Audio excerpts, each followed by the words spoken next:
lineup, which is brought to you by TikTok. It starts on TikTok, and it starts with DJ LeMahieu playing first base. Giancarlo Stanton, the number 2 hitter, he's the DH. Aaron Judge drops to number 3, and the first time batting in the 3-hole since 2017. He's in right field. Gleyber Torres at short. Gio Urshela, the third baseman, will bat 5th, and look what he's done in the last 5 games. Clint Frazier back in the lineup in left field. Rougned Odor at second. Kyle Higashioka will catch, and Mike Tautman's in center field, and he is going to bat 9th, and they're going to face the left-hander, Robbie Ray, Paul. Yeah, Robbie Ray, I mean, this is his opening start after a freak accident, falling down the stairs, holding his little guy. He's making his first start of the season. The good news is his child was okay, but his shoulder wasn't. So one or the other. Well, a lot of strikeouts and a lot of walks. Percentage-wise, 30.5, 5th highest in the MLB since 2016. The only problem is a lot of walks. Number 1 in the MLB with 11.5%. But they need him. I mean, this pitching staff is kind of up in the air, and they need him to get back to his days like he was with the Diamondbacks out in Arizona, where he was a 15-game winner in 2017. Now let's take a look at the Blue Jays defense presented by Geico. Gurriel, Grichuk, and Palacios. That's left to right in the outfield. Infield, Biggio, Bichette, Semien, and Guerrero Jr. That's third to first. Alejandro Kirk behind the plate. And Robbie Ray is on the mound. Robbie Ray, the first player to sign as a free agent this year, signed a 1-year, $8 million deal with the Toronto Blue Jays. So LeMahieu's ready. Ray is ready. And let's do it in Dunedin, Florida. The first pitch is in there for a strike. We're underway. Hunter Wendelstedt, the home plate umpire. Eric Backus at first. Trip Gibson at second. And the veteran crew chief, Jerry Lane, is the third base ump.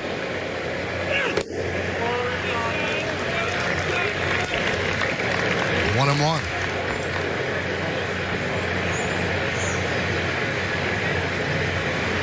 LeMahieu last 31 games against the Blue Jays, hitting .386 with 9 homers and 27 ribbies. Now, the Blue Jays are playing in their spring training ballpark. They're not able to play games in Toronto just yet. And they'll stay down there until about June when it gets too hot to play. And then they'll move to Buffalo and Salem Field, where they played last year all of their home games.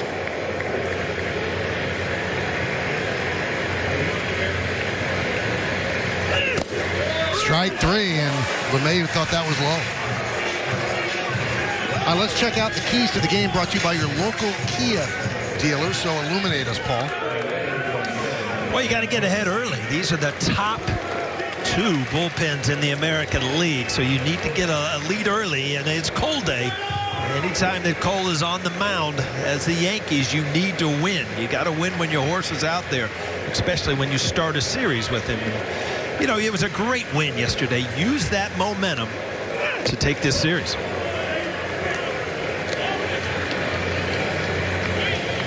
First pitch to Stanton is swung on and missed, 0-1. Now the Yankees lost 2 of 3 to Toronto in the season opening series at the stadium.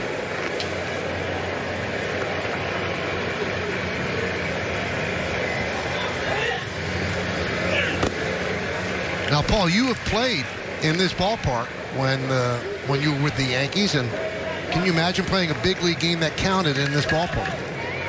Well, they did a little facelift there in like 2020, but it is a minor league ballpark, and the first thing that comes to my mind is the lighting probably isn't quite as good as it should be, and you know, they're actually doing some things in Buffalo as we speak to make the lights a little bit better there.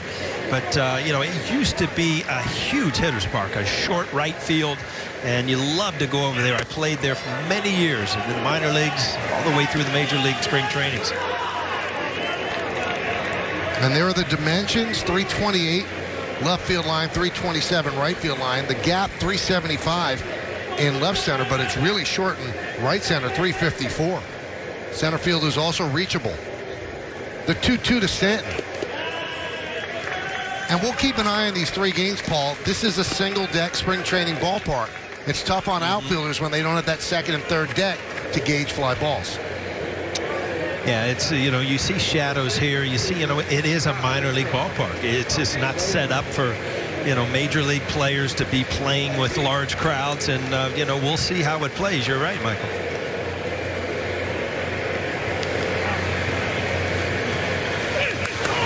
And really, it is nobody's fault. It's not the Blue Jays' fault. But the Blue Jays have now had 3 different venues for the start of their season in 3 successive years. Rogers Center, Salem Field, TD, and that's only happened once before in big league history. The Boston Braves did it. South End grounds. At the end of 1914, they moved to Fenway Park for the World Series because they could accommodate more people. Then they started at Fenway Park the next year. A good play there by Guerrero, and he beat Stanton to the bag, and then Braves Park opened after that. So 2-way here in the first inning as Stanton grounds out the first. And that'll bring up Aaron Judge. Ball away. Stanton does a good job of putting it in play. You see Vlad just kind of olay. It happened in his glove.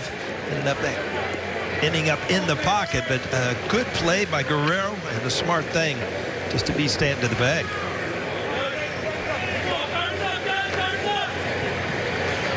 And here's Judge. First time hitting in the 3-hole since September 24th.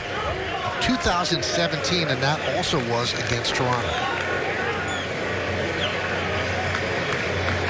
Played in the last 2 games against the Tampa Bay Rays.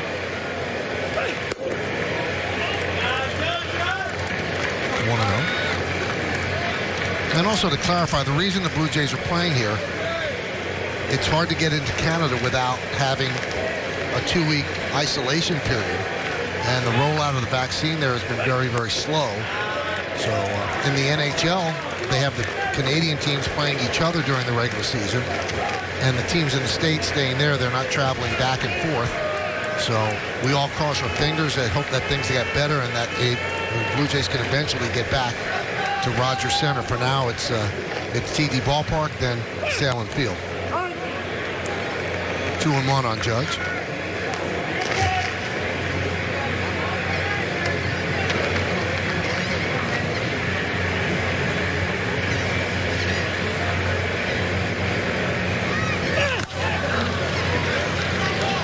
Guide the other way. Michael, we talk a lot about teams and how they move around, and we were talking about this ballpark. The Toronto Blue Jays have been training ever since they started. 1977 was their first year here in spring training, and a lot of times you see, as the Yankees did, move from Fort Lauderdale to Tampa, but in Dunedin, the Blue Jays have been a staple there for a long time. And a lot of people from Canada, specifically the province of Ontario, they retire and move to Dunedin. There's a lot of what we call snowbirds that end up locating to Dunedin. It's a very small, quaint city in Florida. It's, what would you say, Paul? It's about 40 minutes from Tampa? Maybe a little less, right? Yeah. Yeah, more of kind of a sleepy beach town, much smaller than Tampa, obviously. Fly ball, Palacios runs it down, and the Yankees go down in order. 1, 2, 3. So it's the Yankees nothing. And the Toronto Blue Jays coming to bat. By TikTok, it starts on TikTok. Blue Jays are 4-5. Simeon leads off. Bichette at short. Vlad Guerrero's gotten off to a great start. First baseman hits third. Cleaning up center fielder Randall Grichuk.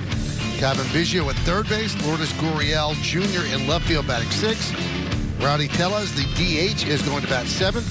Batting 8th and catching, Alejandro Kirk. And a kid from New York City, Josh Palacios. He's from Brooklyn. He's playing right field, and he is going to bat 9th.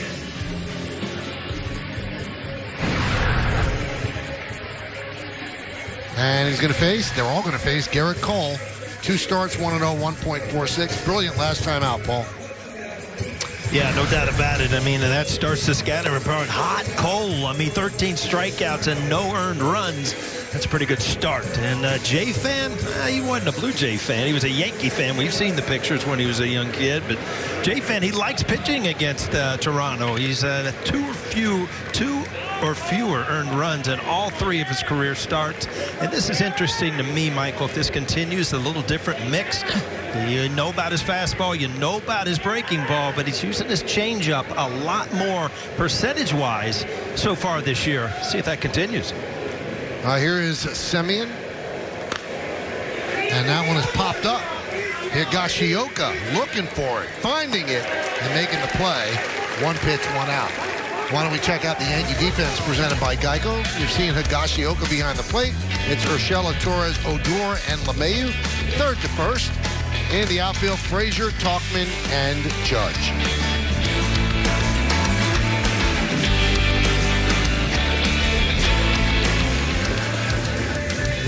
I want to tell you what, Michael, just from our view in the camera here, you could see how left field right now would be extremely hard. Sun just coming down over the stands.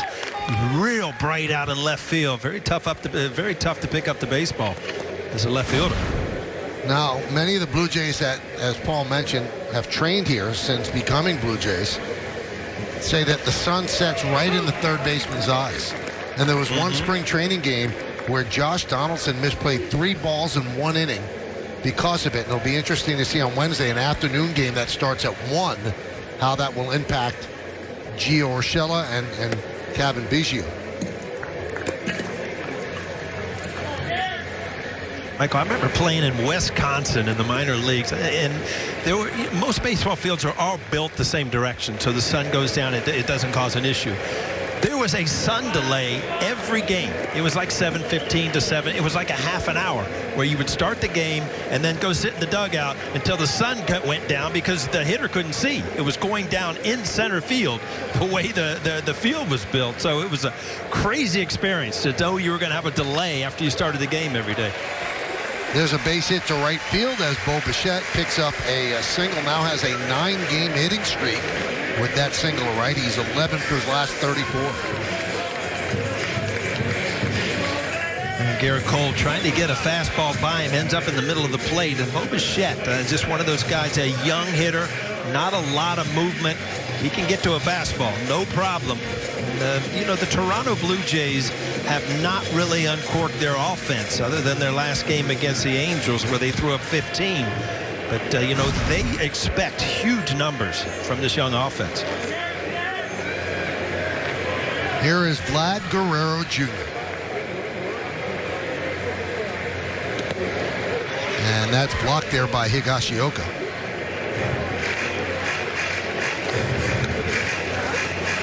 Guerrero's gotten off to a great start, and it's a testament to him. Worked really hard during the offseason, lost upwards of 40 pounds. He was a little out of shape last year, and he wants to reclaim, you know, all that potential that people had heaped upon him when he first came up.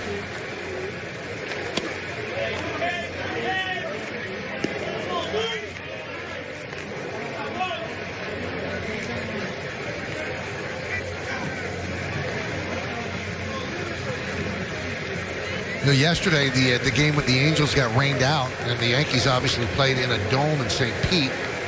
But it was a heavy rain, and then Garrett Cole was asked if he was concerned about it. He said, well, I'm sure they covered my office.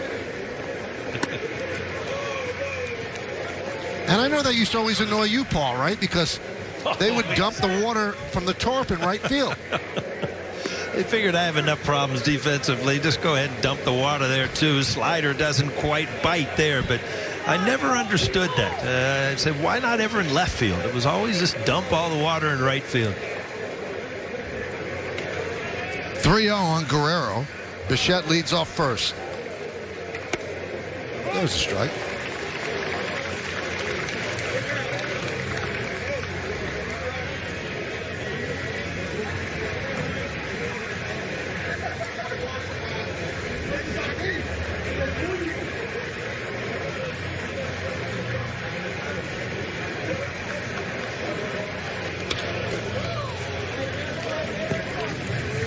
Well, Garrett Cole has been the anchor, the ace of the Yankee starting rotation. He has a 1.46 ERA in his 2 starts. And the rest of the starters, well, they're chipping in at a 5.28 ERA. Yeah, I know it's early, and there's big aspirations for this pitching staff. But there are guys that they need to build up, and Kluber and Tyon, I'm anxious to see him throw tomorrow. But Garrett Cole is that one guy that you pretty much know what you're going to get on a daily basis. Well, the rock for the Yankees, other than Cole, has been their bullpen. Their bullpen has been great, a 1.73 ERA. Snap throw to first, diving back is Bichette, and shockingly, because it was a big question mark, the Blue Jay bullpen has really done a good job with a 2.25 ERA. And here's the play at first.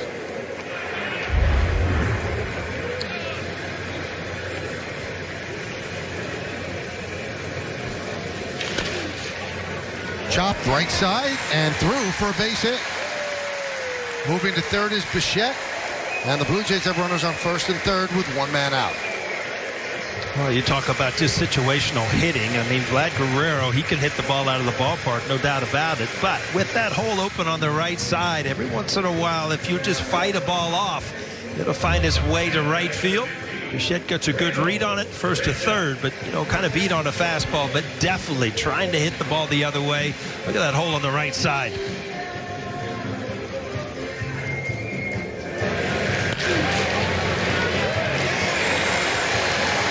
You see Bichette needs no help. I mean, when you're running and you see that 2-3 hopper go through the infield, you know you're going to coast into third base. It's just a great piece of hitting by Guerrero. Well, Guerrero's now reached in all 10 games, and here's Randall Grichuk.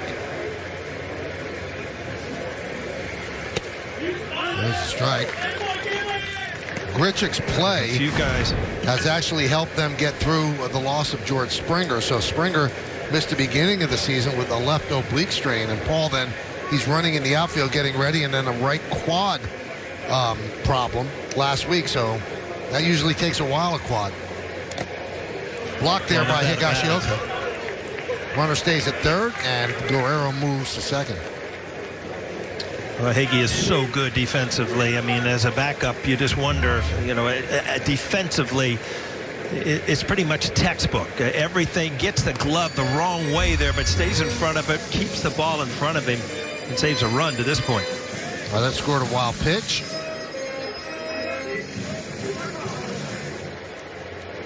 And the Yankees will give up a run unless it's hit to the corners. They're in. Torres and Odor are back.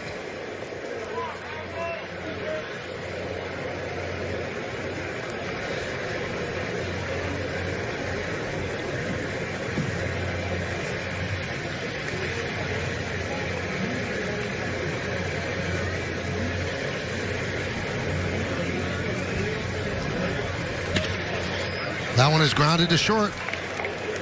Run scores. Now, if it wasn't for the wild pitch and you believe in the fallacy of the predetermined outcome, that could have been a double play, but it's 1-0 Blue Jays. I tell you what, you hold your breath every time Grichuk comes up. He's got great numbers for the year, but he is an absolute Yankee killer. And he drives in the first run for the Jays tonight. Boy, you're right about that, Paul. Since 2018, he has 15 home runs against the Yankees. 15. Here's Kevin Biggio.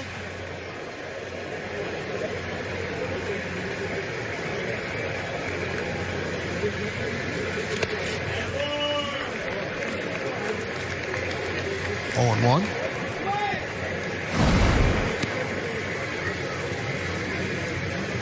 Yeah, Biggio, one of the young guys I expect big things from. You see, off to a terrible start. 143. He's hit a couple home runs, but right there you see just guessing, dead fastball. Cole throwing that breaking ball and just waving at it.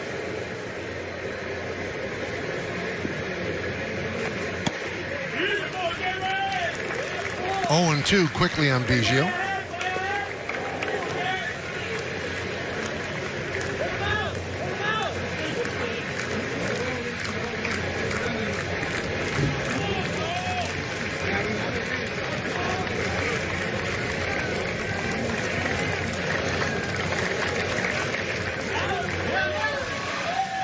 Chasing Guerrero back.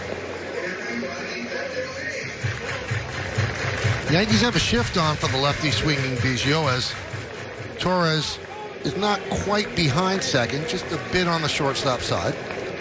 And Odor is on the outfield grass at second base.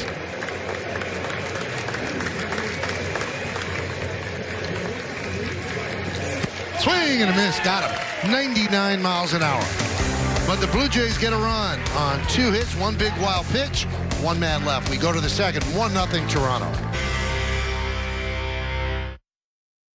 With all that's going on in Minneapolis, he's having a tough time right now. And, had a conversation in my office, and he just felt like it was best to not be in the starting lineup tonight. And I certainly support that. And, we'll try and rally around him the best we can. And obviously, the situation that, is heartbreaking right now in Minneapolis. And I think, it's hit Aaron particularly hard. Aaron Boone explaining why Aaron Hicks is not in the game, and because of what's happening in Minneapolis, MLB, NBA, NHL all postponed their games today, worried about the safety of the fans, the employees, the players, and just worried in general. So Aaron Hicks was not able to go today. Giancarlo Stanton had told Aaron Boone there might be a chance that he might not feel up to playing, but he decided to stay in the lineup, and he is in the lineup today. But Hicks has been given the night off.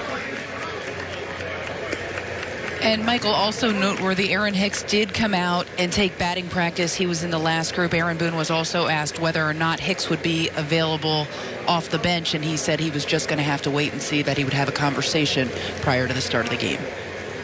3-1. 3-2 on Gleyber Torres. So for those that were expecting the Nets and the Timberwolves on yes 2, as we mentioned, that game has been postponed.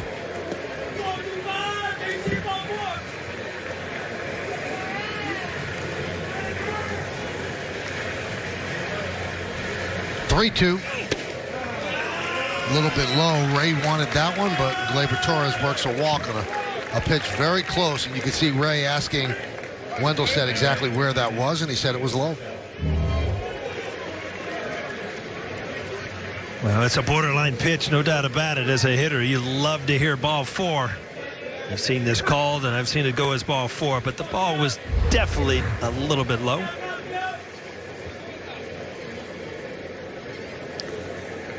So how do you follow a 4-hit game? Let's see what Gio Urshela has in store as he digs in.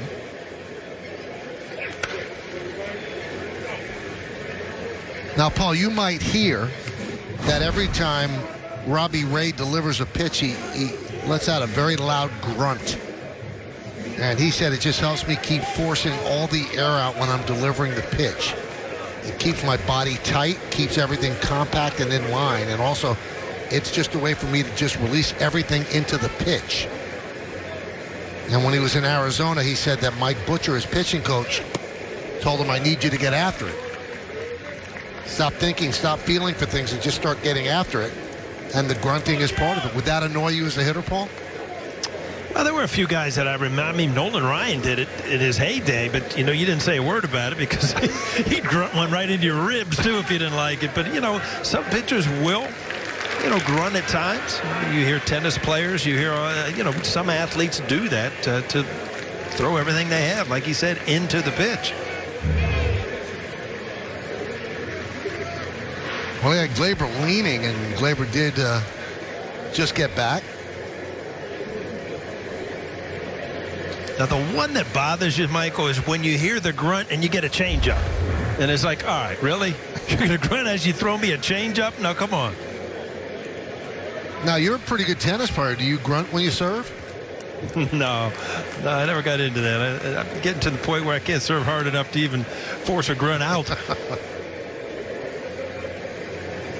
1-1.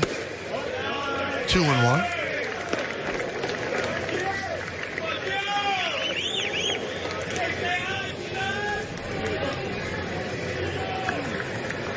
Michael, I have to say, this is almost like old times. I came up here and looked at the monitor. You're firing down a piece of pizza, a little Coke. I see Audrey in the background there. This is like old times, like we're almost getting back to normal. There you go. There's one. And there's two. And around the horn double play started by Biggio. Well, let's look at the game time weather presented by Bigelow Tea. 75 degrees, and that's just exactly what it feels like. Very little chance of rain. And the wind is out of the northwest at 7 miles per hour.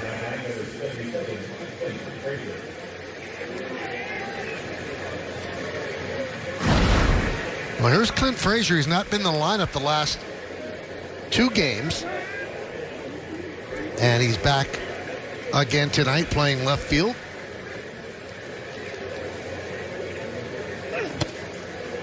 And there's a strike.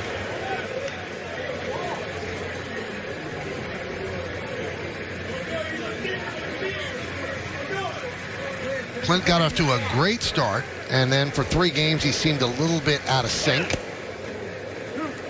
And you figure that would get him 1 day off. Instead, it got him 2 days off because Brett Gardner was very effective filling in. But with 2 lefties in a row here, you know you're going to see Frazier. And let's see if he could get back on track. That one he slices foul.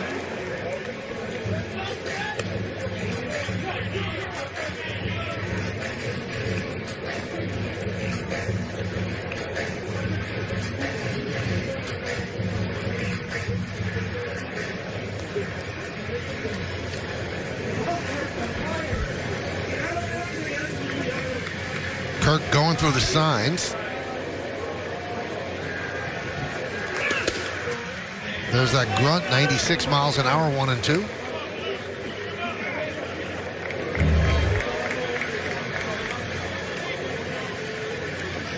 Pretty good Ray pitch. trying to get that inside corner. Just missed. He'll feature that good 95-96 and then follow it up with a breaking ball. The ball off the plate away.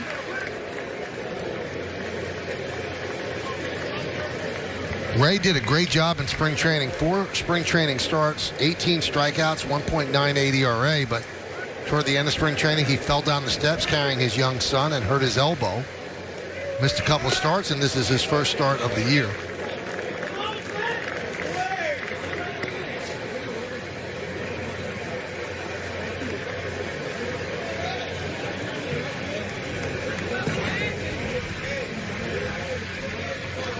So Frazier's worked the count full at 3 and 2.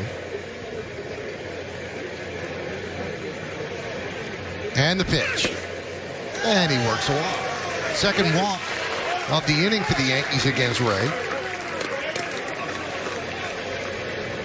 We talked about it in the scouting report. A lot of strikeouts and a lot of walks. He just does not have pinpoint control. The Yankees with the double play are going to help him with a couple outs. But again, Clint Frazier good at bat, sliced one the other way, and took a couple close pitches.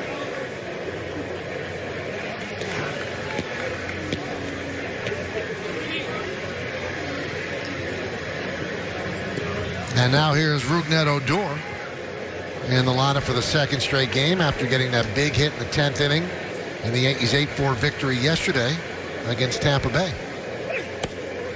The breaking ball strike on the outside corner.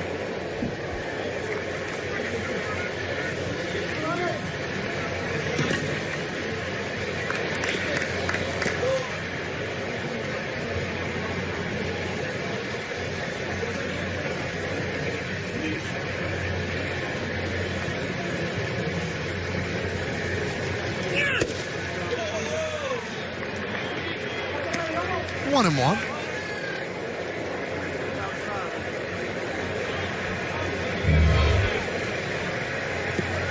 Hey, look at Wendell's stat, and these balls off the plate. He's been very consistent on not giving balls off the plate. Every once in a while, the lower part of the strike zone is kind of a 50-50, but inside and out, he's been very consistent. 1 and 2. Now Ray threw 63 pitches in a sim game. That was on Wednesday.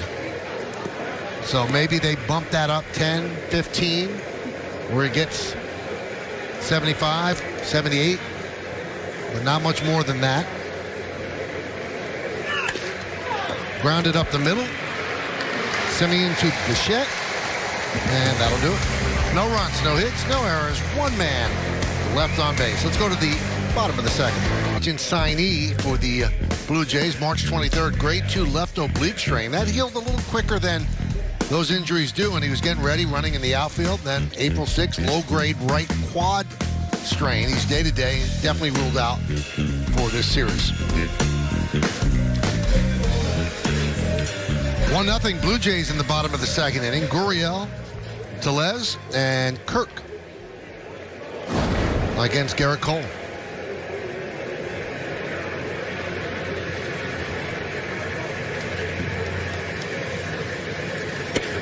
And a strike.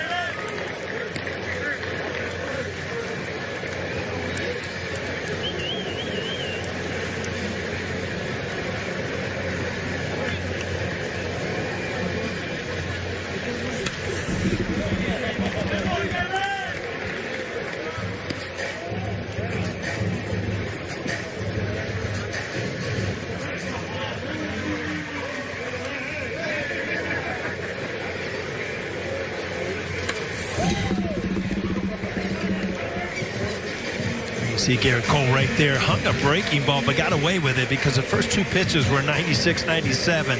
So you didn't have to make your best slider, but that's not the one he wanted. The one that he likes, especially with 2 strikes, one that starts out over the outside part of the plate and ends up as a ball. 1-2.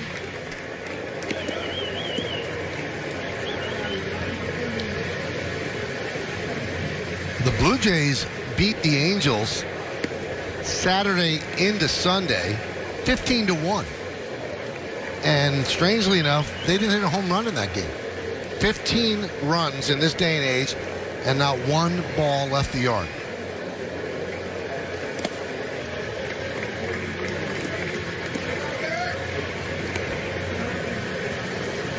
They've done that 4 times in their history, and one of the times was in the World Series, Paul. Remember when they beat up on the Phillies? They scored 15 runs. They didn't have a home run. And to show you how strange that game was, Al Leiter had a double. You hope Al's not listening, huh? No, I hope he is. Well, we've told the story before. He's going to second base, Paul, and trailing him is John Kruk, screaming at him, "It's not that easy. It's not that easy." Believe me, I know all about it. 2-2.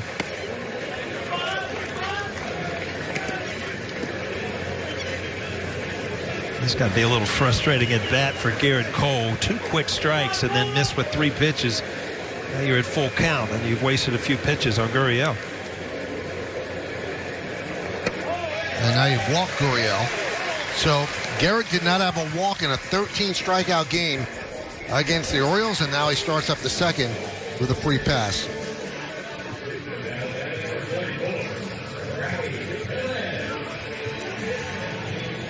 Here's Rowdy Tellez.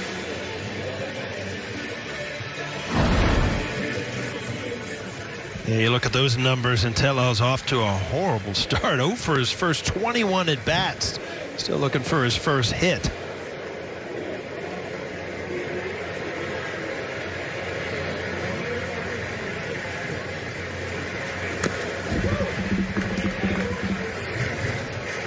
Paul, can you even imagine playing a full season and really never having a home?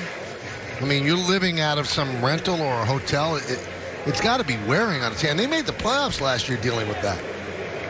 Yeah, it is tough. There's no doubt. I mean, especially when families are involved and your kids, and you know, it's so nice to sleep in your own bed, and you know, you get used to your home ballpark and your own fans, and you know, it just goes along. It just goes down the line, and to start here in Dunedin in April, no problem. Get the warm weather. But then all of a sudden, you know, when are we ever going to go home? Then we're just going to go to Buffalo, and who knows what happens at this point.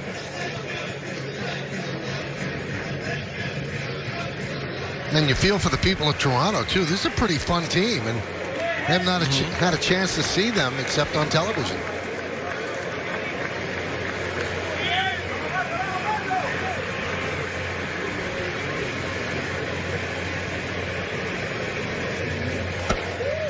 1-2.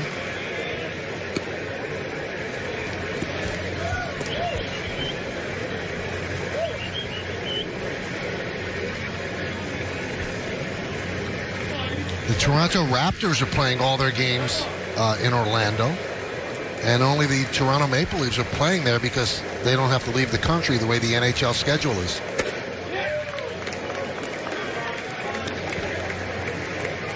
They're not in Orlando, I'm sorry, they're in Tampa, where the Lightning play.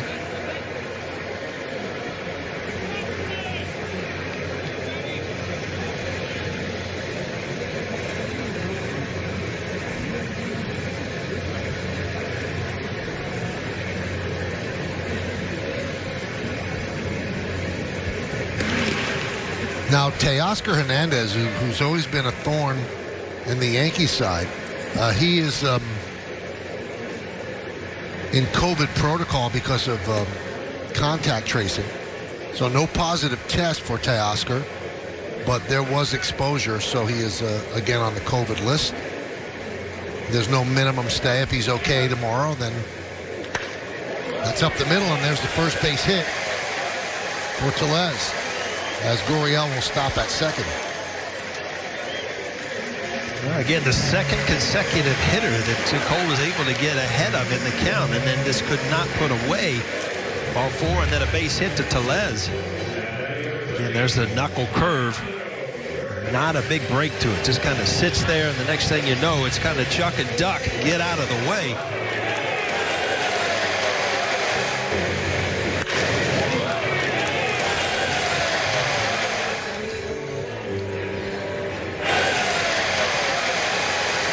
Well, they celebrate because they do that 0 for 21, Paul. Everybody rides that. Well, I tell you what, that's not the way any player wants to start the season. I mean, it just feels like it's an uphill climb at this point. You know, 0 for 4, 0 for 5, but 0 for 21. I mean, you can have a couple big nights and you're still below that 100 line.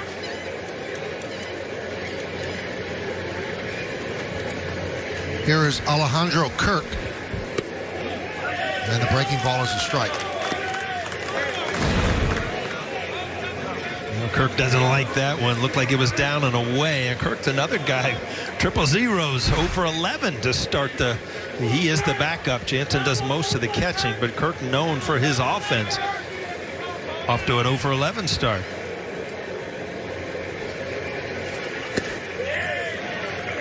So again, he's up in the count 0-2, Paul. On this, he's had a couple of batters get away from him. Yeah, he has not been able to get that slider down and away like he did against Baltimore, where, you know, you get a lot of swing and misses, and like a pitch that, you know, to put away hitters. He's allowed these guys to fight back into the count and then missed.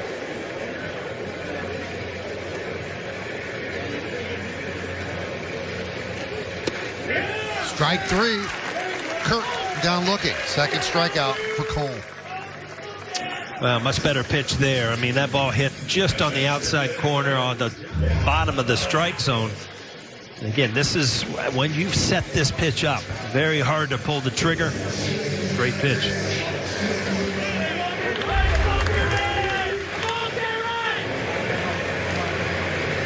And here is Palacios.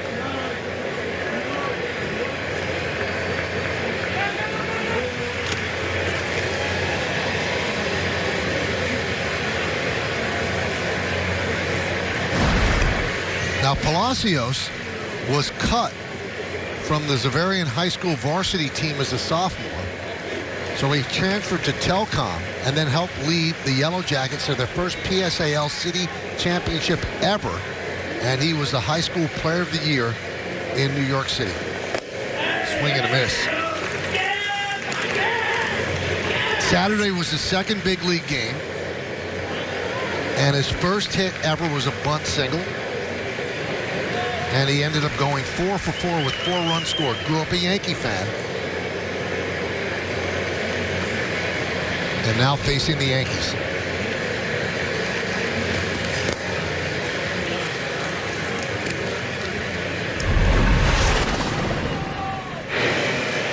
And here he is with his first hit.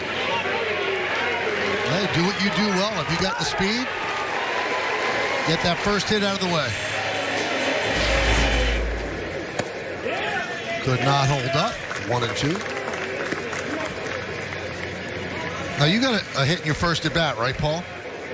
Yeah, first pitch. Sometimes that's the best thing. You don't have to think about it for a while.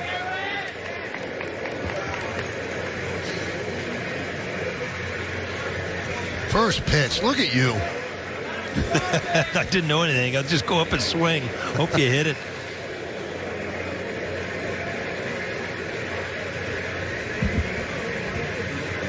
One, two. Swing and a miss. High cheese. Palacios swings through. 2 away.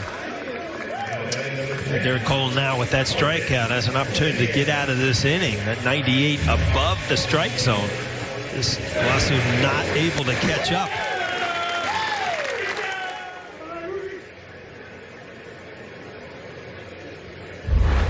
Palacios with no batting gloves. Very rare to see that.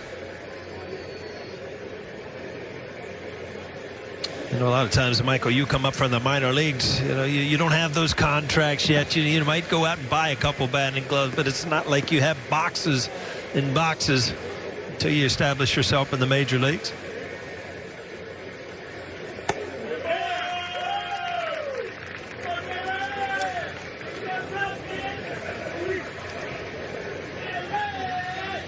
Well, if you were a young kid with the Yankees back in the 90s, all you had to do was go to Jeter's locker. It was like a sporting goods store. You could get anything. It certainly was.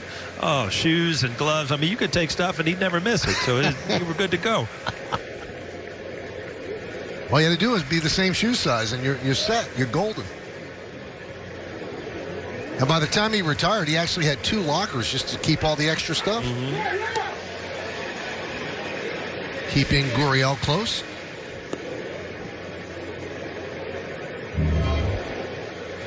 I'll tell you what, if you watch Cole, when he throws a pickoff to second or first, he throws a bullet. It's not like he lets up and just guides it.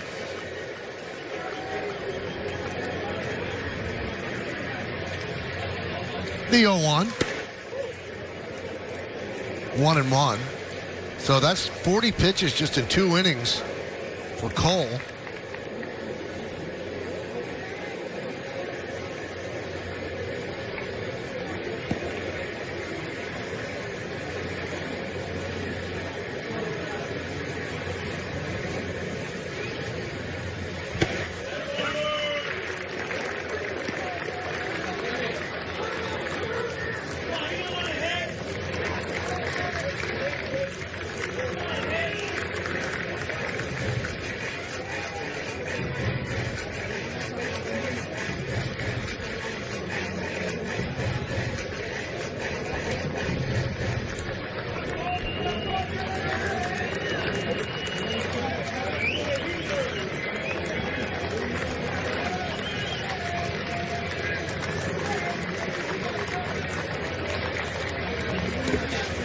Nice block by Higashioka.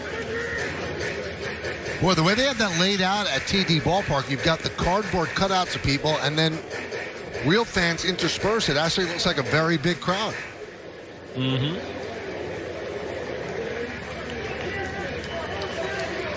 That's the real Aaron Boone. That's not a cutout. They're allowing 15% capacity. About 1,000 fans will be allowed in. 2-2. Swing and a miss. 3 straight strikeouts for Cole as he gets out of... Biggest concern in playing in a minor league ballpark would be the lighting. That was actually a concern of the Blue Jays and Major League Baseball. They knew they needed to do a little bit of work to get it up to Major League standards. And the biggest issue really was the height of the light stands. Balls could be lost above it. So as a result, they brought in 4 extra light towers to try to supplement it. Now, it's not going to be the same as a Major League stadium, but they have, of course, are trying their best. And they're also currently renovating Salem Field. So when they move to that field, it'll be more Major League ready than it was a season ago. And that's supposed to be June 1st. So here is Higashioka to start off the 3rd inning. 1-0 Toronto over the Yankees.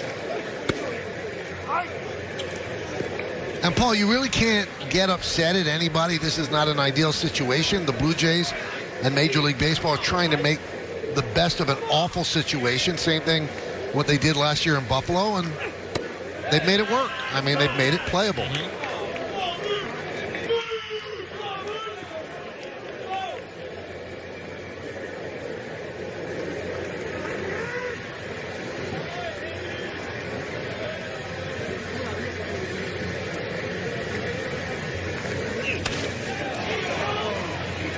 Fly ball left center. Grichuk puts it away. One down.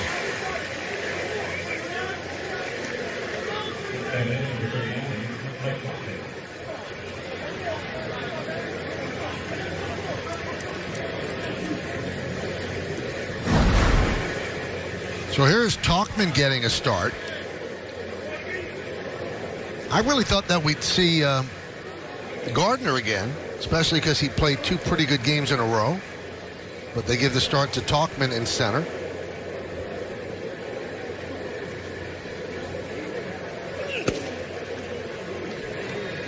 Oh, 1. You can see how Ray kind of really turns his back and his body to a left-handed hitter. Make it very tough to pick up. It just hides the baseball, and it just whips and kind of just crossfires to that outside part of the plate.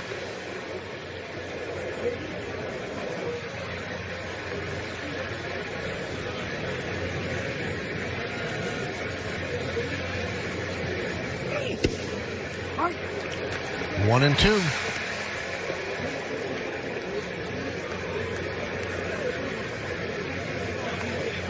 Michael, that was the one that irritated me. That was the grunt changeup or breaky ball. You can't do that. That's only when you throw it hard.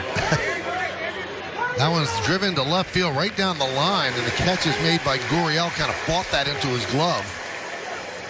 2-away. The MLB Ballpark app will complete your next visit to Yankee Stadium. Buy and manage game tickets, redeem offers, access exclusive content, and much more. Download the MLB Ballpark app today. Now, we're not there, Michael, Paul, but, I mean, that kind of looks dark, doesn't it? It does. I was noticing LeMahieu on the on-deck circle as we had a side view, and the thing is, it's not dark at the plate, but they're dark spots, and you just don't have that illuminating light everywhere like you do in a Major League Stadium.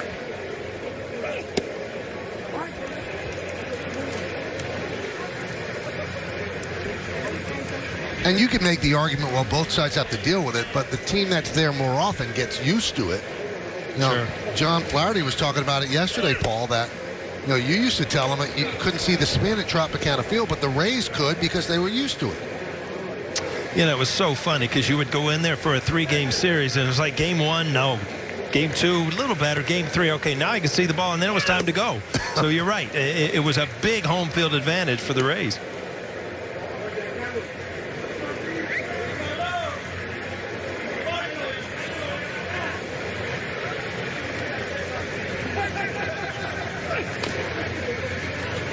Two and 2.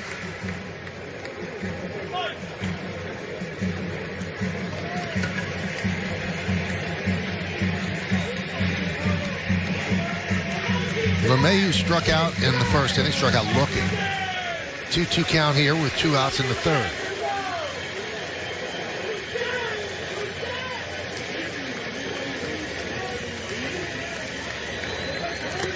Did he go? Yes, he did. So 2 strikeouts of LeMahieu, a 1-2-3 inning for Ray and the Jays, who go to the bottom of the third. His wife Amber with the Pride of the Yankees award. And for the first time, general admission tickets are available for this exclusive virtual event only at Yankees.com/dinner. So CeCe gets an award, as does his wife Amber. Both deserve it to the utmost extent because of the work they do. Since they moved to this area when he became a Yankee, and they stay in this area after he retired. So that should be a great event. Here's Bo Bichette. He singled to right and scored in the first inning. It's 1-0 Toronto. There's a strike.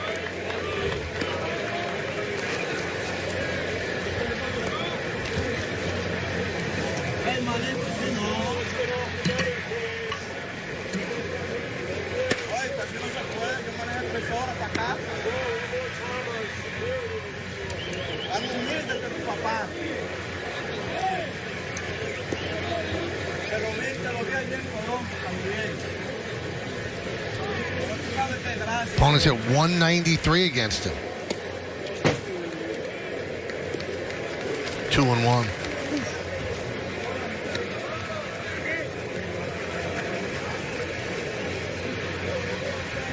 Starting to see some reactions from Cole where he's a little frustrated with his location. I mean, he's making some really good pitches now with his slider. Another one there. But he's really missed with a few. And, you know, you're just not after that last start where everything was spot on.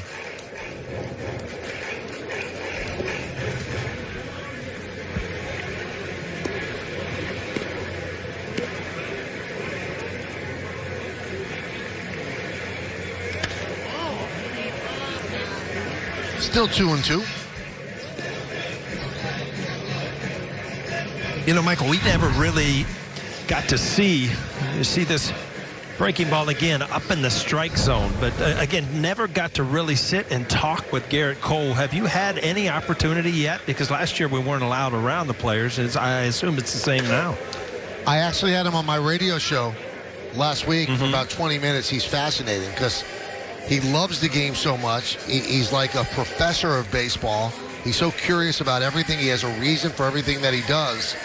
I'd love to be able to just stroll over to his locker and talk baseball with him. He's fascinating. He really is. Yeah, I just noticed like his press conferences and stuff. It seems like he always, you know, says what you want to hear and says things that are meaningful. And I've really enjoyed listening to him talk about his craft, his pitching, and being with the Yankees. Meredith, you've spoken to him a lot on Zoom. He doesn't phone in an answer. He gives a lot of thought to each and every answer. Very thoughtful, and you can tell he's a perfectionist because even after his last outing, 7 innings, 13 strikeouts, did not walk a batter. He still continually said he can get better. There are things I can work on. He broke down certain sequences, and he's a guy that just wants to go out there and be the ace for his team. And in speaking to Aaron Judge after that game, he said there's generally just a different feel when Garrett Cole is on the mound. When he's out there and attacking hitters, the team really feeds off of him, and they know that he often does not require a ton of run support. So if you just put a run or two on the board early, they feel as though they're in a great position to win. That one is driven out into right center field. Talkman's there. Reaches up to make the play. One away. I have noticed, Paul, and you're right, he's showing a lot of frustration with some of the pitches on the mound. Yeah, I mean, it's not a bad pitch, but it's just not exactly where he wants it. And he knew if he got that ball off the plate, he'd get a strikeout. But he didn't, and it got fouled off. And then the next one he hung a little bit and got driven to right center field.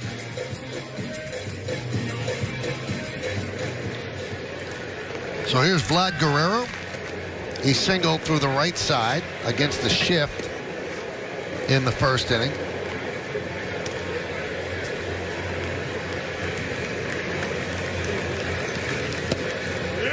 There's a strike. The at-bat for Bichette was a 9-pitch at-bat, and you know that Cole's trying to ring up some economical innings to stay in longer. Is at 53 pitches right now. 99 for a strike, 0-2. It's interesting to me to watch him, and we watched him in the opening day series. Guerrero hit 2 or 3 balls high up in the strike zone. And you've seen everything down, and that's exactly what they're going to try to do to him, is pitch below that line.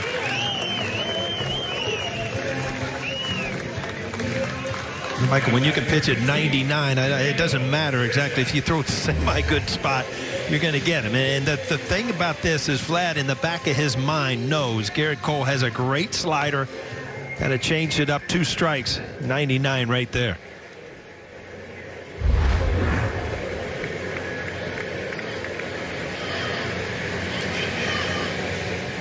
So 5 strikeouts for Cole. And Gritchett fouls that one off his foot. 0-1.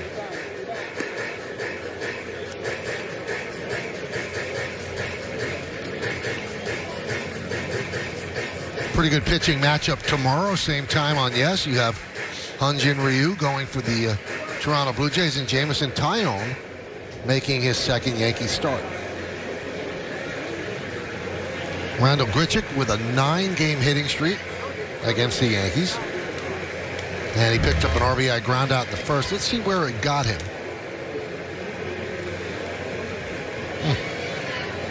Right on top of the foot. You saw Garrett Cole turn that over a little bit, take a little off, but it came in where you beat it down as a hitter right on your foot.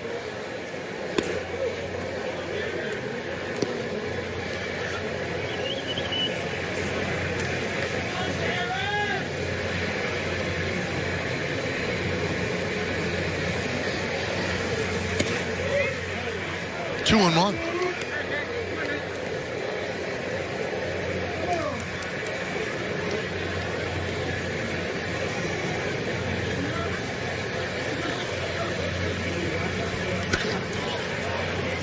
Fly ball center field. Talkman's there and makes the play as Garrett Cole is retired 6 in a row. We'll go to the 4th inning. It's 1-0 Toronto. Tomorrow night on Yes, same time, same place, same matchup. Don't miss Game 2 of the series between the Bombers and the Blue Jays. Coverage starts at 6:30 with the DraftKings Yankees pregame. Then we've got the call right here on Yes and streaming on the Yes app. There's Giancarlo Stanton, 1-0.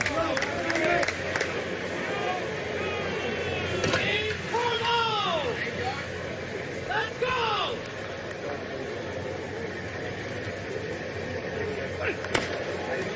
1-1.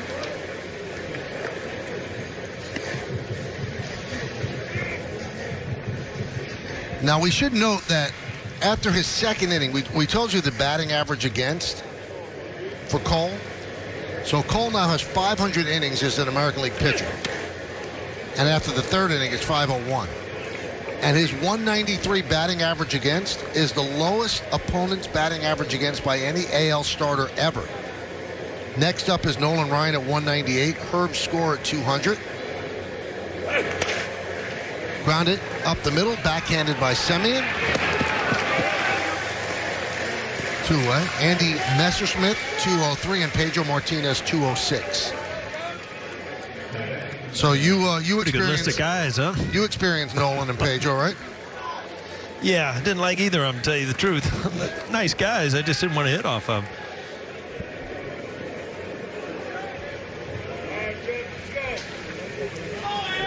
Garrett Cole cooling off with that big fan.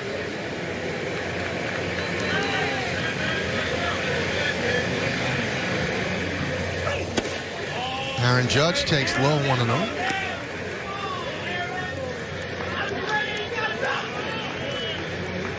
There it is. Best in league history.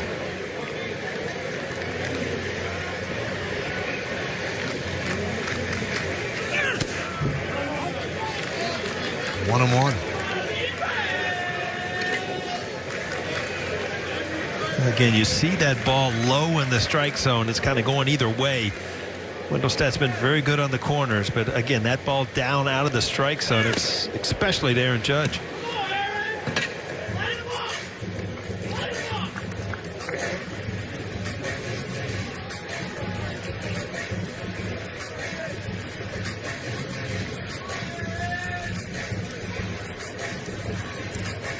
Michael, I don't know if that's just because it's warm, or you stay in the dugout, or if they don't even have a tunnel or a locker room to go to in that ballpark. I remember the locker room being out behind right field in the old days, so maybe the pitchers can't get into the locker room.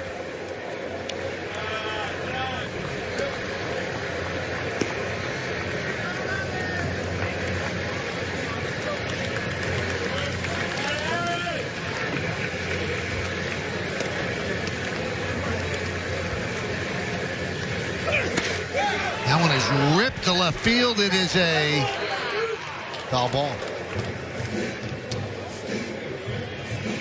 Yeah, Judge just a little too quick, and if you think about it, really not a lot of balls hit hard from the Yankees tonight. Ray's done a good job to stay away from the barrel.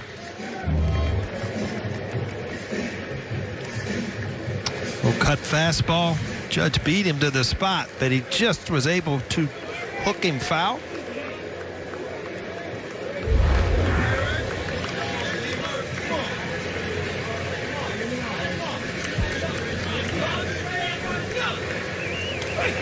You know what that shot of Garrett Cole in the dugout taught me, Paul, that I didn't know? That a piece of double bubble gum is 15 calories. Is that right? Yeah, I didn't know that. You got good eyes. You got your eyes on one of the two. Does your monitor blow stuff up for you? Because I can't see that. 3-2 and a walk to Judge. Third walk issued by Ray.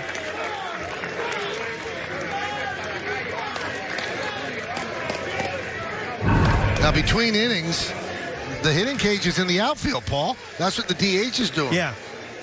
Exactly. I remember getting off the bus for spring training games. The locker room was behind the right field wall and the cages, obviously. So, you know, there are some things that you have to adjust to in this ballpark. You know what I remember about this ballpark, Michael, is you would get off the bus, you'd get dressed, and you'd walk out in the field, and you were almost blinded because the whole warning track, everything was this crushed like white shell. And it just absolutely, on a sunny day, you couldn't even see out there. And I've looked at, you know, around the warning track, and that's all been changed.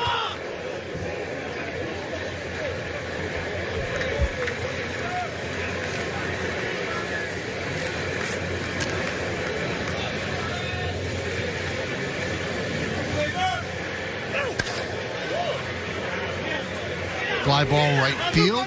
Palacios almost came back on him, and he did, and he caught it in the heel of the glove.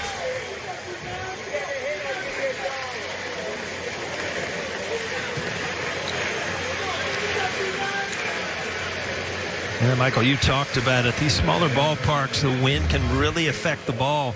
See, at the end of this play, you know, you're used to it, just a kind of a true fly ball, where this ball actually comes back a little bit and almost fools Palacios. Oh.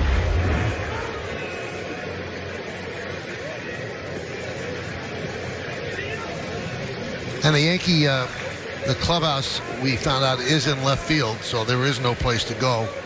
For Garrett Cole, you have to sit in the dugout, not go up the runway. Up the middle, off the glove of Ray. Semien right there to make the play and end the inning. We've played 4. Yankees still looking for a hit. They're down 1-0. Trivia: 3 Yankee All-Stars were second-generation MLB players. Who are they? That means their dad played in the big leagues. So 3 Yankee All-Stars.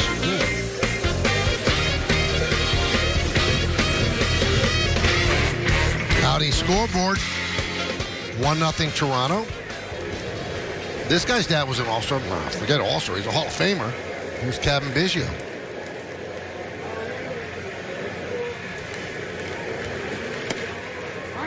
I was just thinking, Paul, it's sad. It seemed like you liked coming to the ballpark in Dunedin, and Mariano Rivera probably never saw it because he didn't take road trips in spring training. No, he just listened to the stories of the bus rides. That was good enough for him. He didn't even own a road gray uniform in spring training. No, there was no faking anybody. Robert Kakuza would just throw pinstripes in there and in a practice jersey. That was good enough.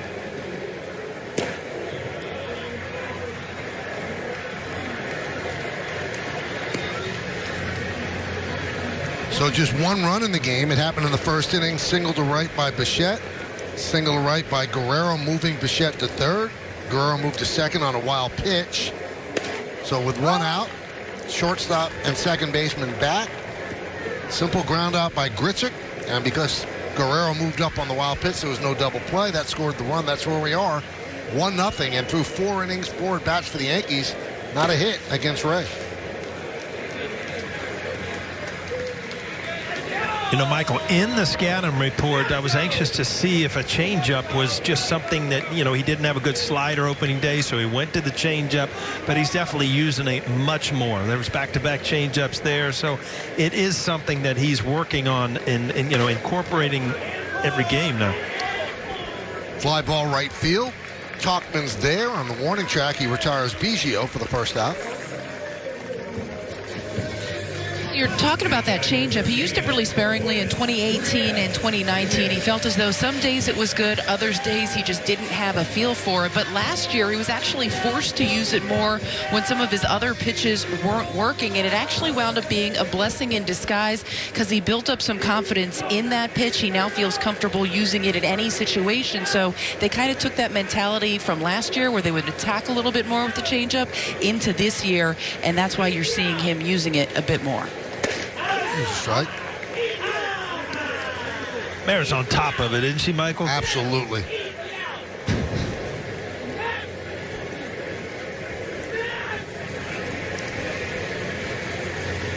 And did you see the pregame show today, Paul? She's got her Inspector Clouseau trench coat on because it's raining here in New York. She could find out anything when she's got that trench coat on. Nice. Must be awful warm in the booth. I see. Sorry, Mary, but I see Audrey. She's only got one winter coat on tonight, so it must be fairly warm in that studio. Paul, I have to admit I closed the windows and I have the space heater on. And I have to admit, Paul, nice. I closed the windows too. It's kind of chilly. There's Meredith. We are on even playing fields tonight. Look at that guy over there. Hey.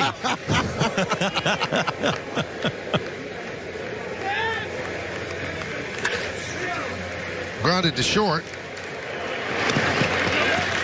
I mean, it is a technological marvel that I could see Paul could see me, he could see Meredith. It's great. It's awesome. There he is in Studio 21. We're doing the best we can here, huh? Look at this place. It's all lit up tonight. It's been dark for a week. I had to fire the lights up. Everything's good to go. Everybody's together in a park. So that's somewhat of an economical inning for Cole as Tellez flies out. And Cole has retired 9 in a row. We go to the 5th inning now, and Cole has pitched well over 4 innings, but the Yankee offense completely shut down by Robbie Ray as we go to the 5th. They do not have a hit. Here is Clint Frazier, one of 3 Yankees who have walked. Torres, Frazier, and Judge. Those are the Yankee base runners.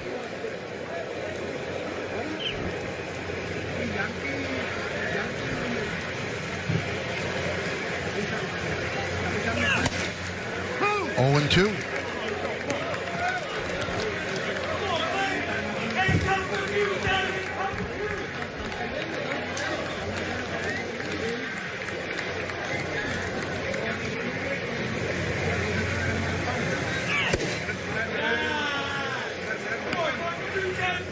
First start for Ray, and he's pitched very well.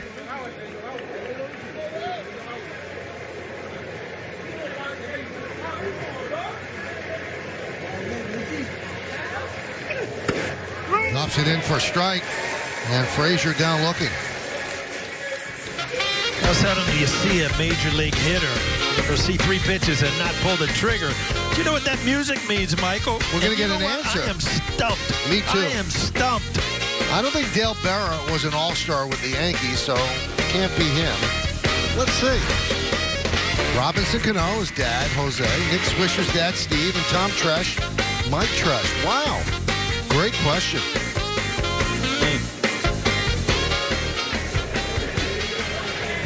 There's Rougned Odor.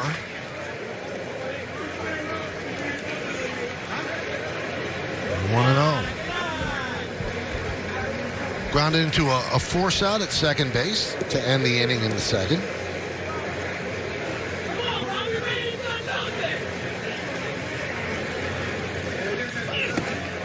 Rougned on Twitter took a screenshot of one of the shots we had of him on yesterday, and he just said, "Who's that?" I mean, it just doesn't look like the same guy that played for the Rangers.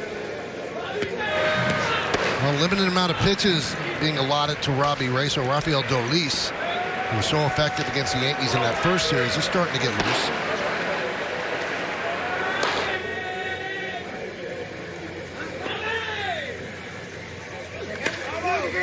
And there's the Yankees' first hit.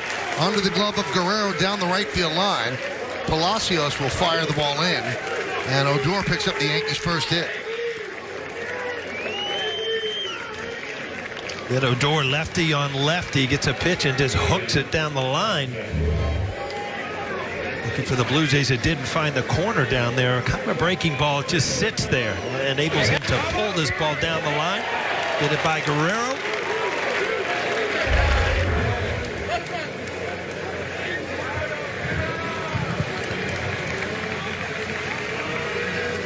Here's Kyle Higashioka. I don't know if you saw this, Paul, but, you know, because of the Yankee policy, he had to shave his beard, which was, you know, almost James Harden-like.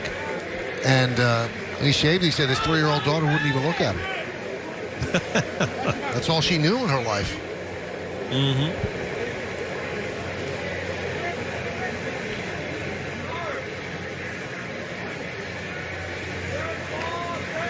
Long set by Ray.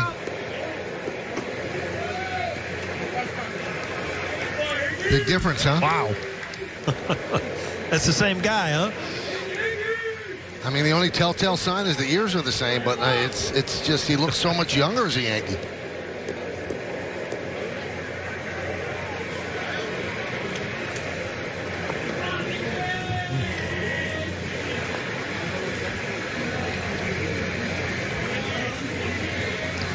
You know, he had one of his more memorable moments against the Toronto Blue Jays, where he threw a punch against Jose Bautista in his introductory Zoom press conference. He was asked about it, and Meredith, that was the one thing he really didn't want to talk about. He didn't want to talk about that incident with Bautista at all. No, he very quickly went on to the next subject. He said, that's over with. I've talked about it before. I'm not into talking about that anymore. But I know when it was first announced that the Yankees had acquired him, it was something that David Cohn had brought up and remembered. And a lot of people remember him for that. And I think that bothers him a little bit, Michael. He doesn't want to necessarily be known for that. I'll tell you what, though, Michael, when you think of it, Mike Tyson would have been proud of that one. There's a lot of pushing and shoving when you get in some of these brawls. There was no pushing and shoving there. That was a clean hook. Yeah, that's the key, Paul. A lot of baseball fights, a lot of dancing. But that was a straight-on right hand. That one is driven deep to right center field. That ball is gone. A home run for Higashioka. A 2-run blast, and the Yankees are up 2-1.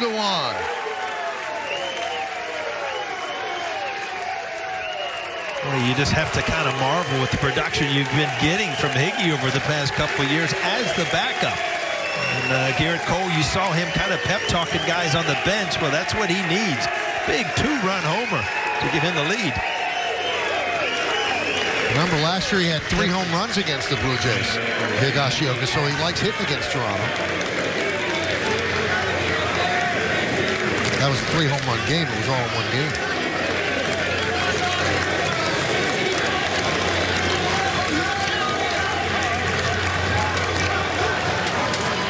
So the Yankees finally get in the hit column with the Odor single, and then this. Well, fastball right there, and boy, that had a sound to it that we haven't heard tonight. Again, that cleared the wall easily. Still trying to figure out after they kind of did a facelift on this stadium if it's a hitter's ballpark. Well, that ball carried there.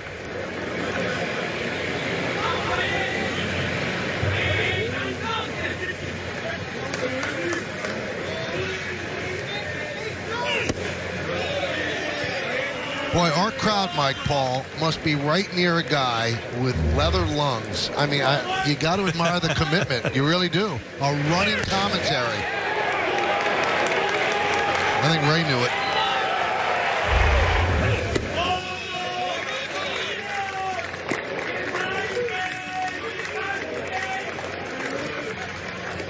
Michael, you know now how it is to play in the minor leagues. I mean, you have so few fans in these smaller ballparks that you could always hear the one heckler that wanted to get on you all night.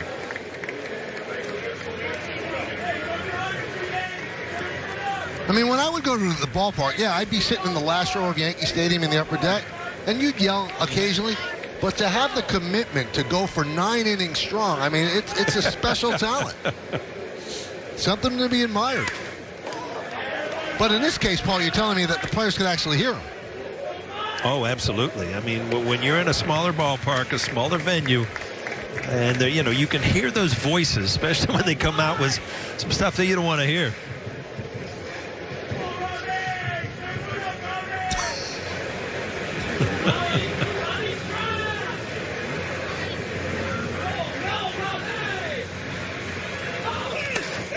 That one is lined in the left center field. It's a base hit.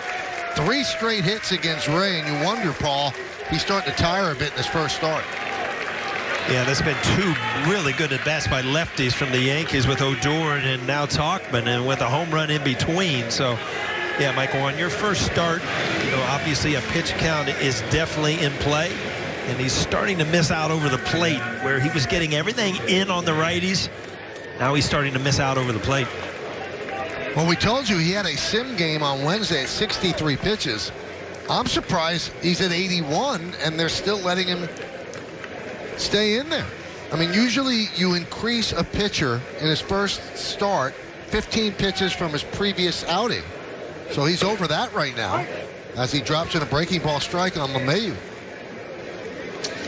Yeah, I think that he was making it look so easy that Montoya was just like, I'm going to let this guy go. But all of a sudden, boom, a home run and a couple hard hit balls. You know, that bullpen will be up and ready.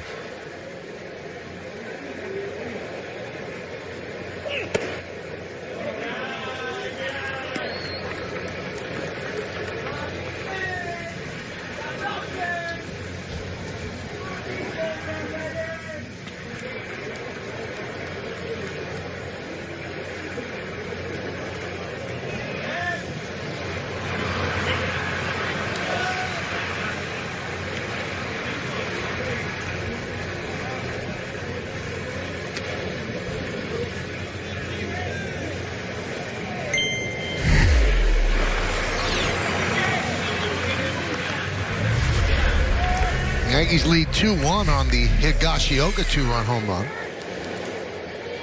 Tauchman leads off first. And the 1-1. That one's grounded to short. There's 1. And there's 2. The stretch by Guerrero. And that'll do it. But the Yankees take the lead. 2 runs on 3 hits. The biggest blow off the bat of the Yankee catcher, Kyle Higashioka. Deep to right center. See ya. Gone. 2-1 lead. We've seen some first basemen lean one way or the other. He at least is straddling the bag where he can go both ways. You're still receiving the ball like the catcher. So who knows? There might be a time and a place where he might have to play some innings at first base. You never know. Thank you to our coverage cam. So now Cole has a lead as Kurt lines one right to her, shell on the hop across the diamond, and Alejandro Kirk still looking for his first hit this year.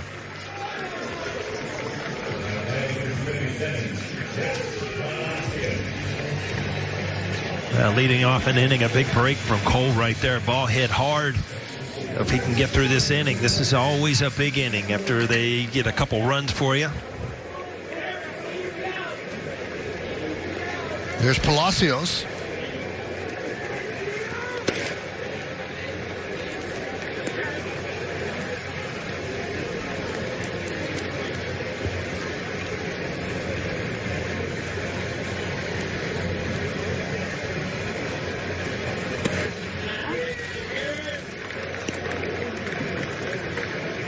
You know, Michael, I got a question for you. So, you know, I grew up in Columbus and then went to Cincinnati, obviously. So when, you know, you have a star player, even a high school player, you know, the whole city basically knows of them. You follow them to the major leagues. Now, New York is so big. I mean, do you hear of guys like Palacio and guys that are, you start to put on the radar and follow them? It's rare. I mean, maybe with a basketball player in New York, like an out-of-this-world high school basketball player, but in baseball, probably not so much. Mm-hmm.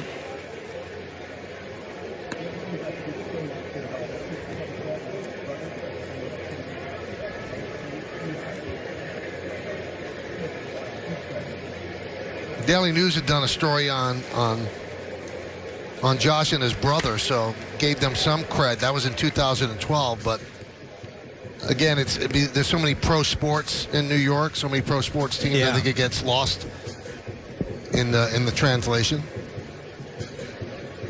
You know, Manny Ramirez was a great player in New York. We heard some about him. Mm-hmm.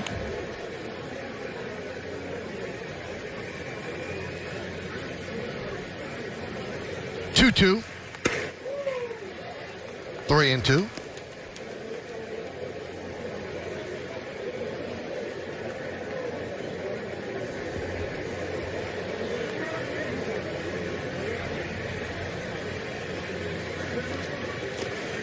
Swing and a miss, chased a pitch out of the zone.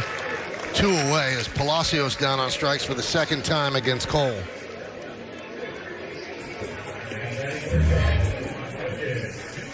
Again, this is a breaking ball, and you see it just hangs out of the strike zone, so he kind of gets away with one. Garrett Cole gets a strikeout, but we've talked about, you know, his perfectionism. He wants it exactly where he's intended to go.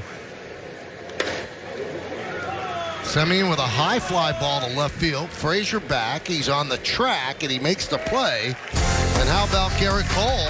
He's picked it up. He's retired 12 in a row. We go to the 6th.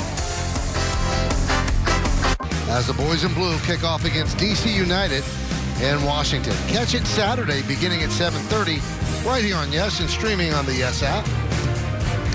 TD Ballpark in Dunedin, the spring training home of the Toronto Blue Jays, but serving as the home of the Blue Jays as they have not been able to get back into Toronto. Rafael Dolis will take over for Robbie Ray, who had 4 very strong and then ran into some trouble in the 5th.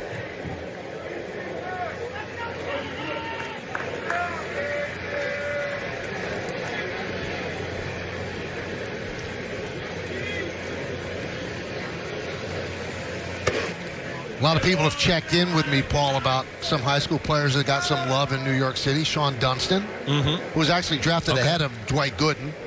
Right. Pedro Alvarez, who played for Horace Mann. First-round draft pick. He got some love. So if you're certainly great, you do get some notice, but I don't think as much as you would in a smaller town.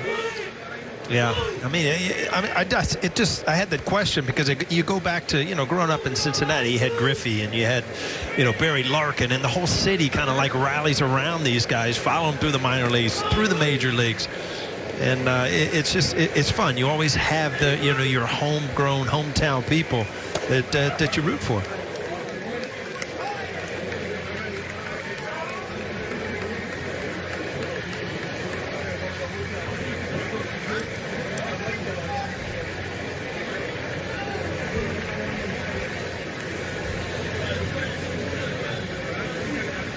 Dolis has good stuff, but boy, he is a deliberate pitcher. Takes his time between pitches, but his stuff is very good. No doubt. Overpowering fastball, starting him off with a breaking ball, and then he has that like split finger that just drops off the table. Very tough to get any kind of, you know, rhythm on what he's going to throw, and he is overpowering if you're looking off speed.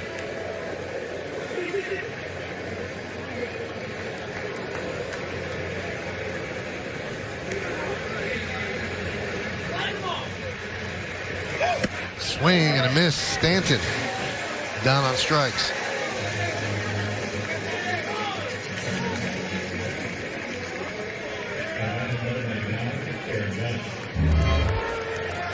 You see the end of this pitch, a little movement in, two-seamer right in under his hands. Stanton just can't get to it. That is how you pitch. Big, strong power hitters, just right under their hands. Don't let them extend that bat, that arms.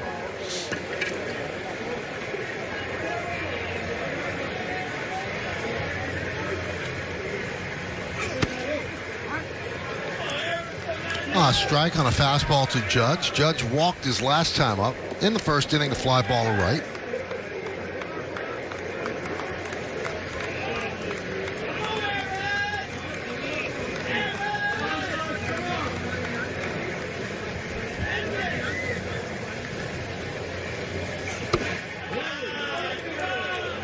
A check swing by Judge, 1-1. We're in the 6th inning. It's 2-1 Yankees. Kyle Higashioka with a 2-run home run. He has 11 career home runs. 4 of them have come against the Toronto Blue Jays.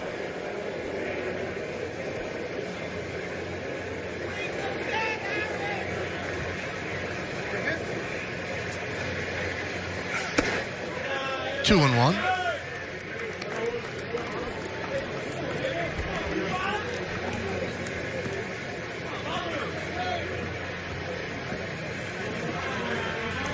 Gleyber Torres on deck.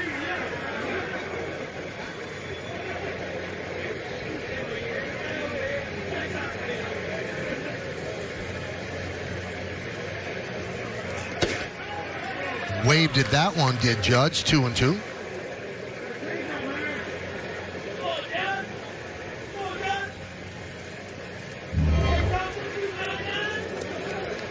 He had the pitch before, kind of the same pitch, just missed, but that one, you show it to him again, your Judge not able to hold up.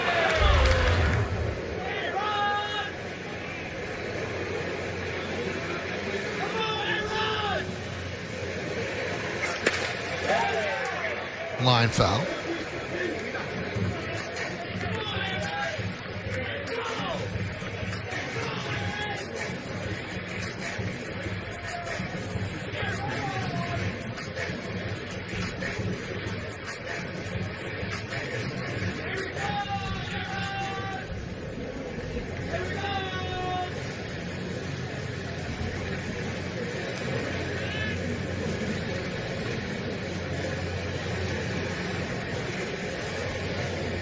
Two. 3-2.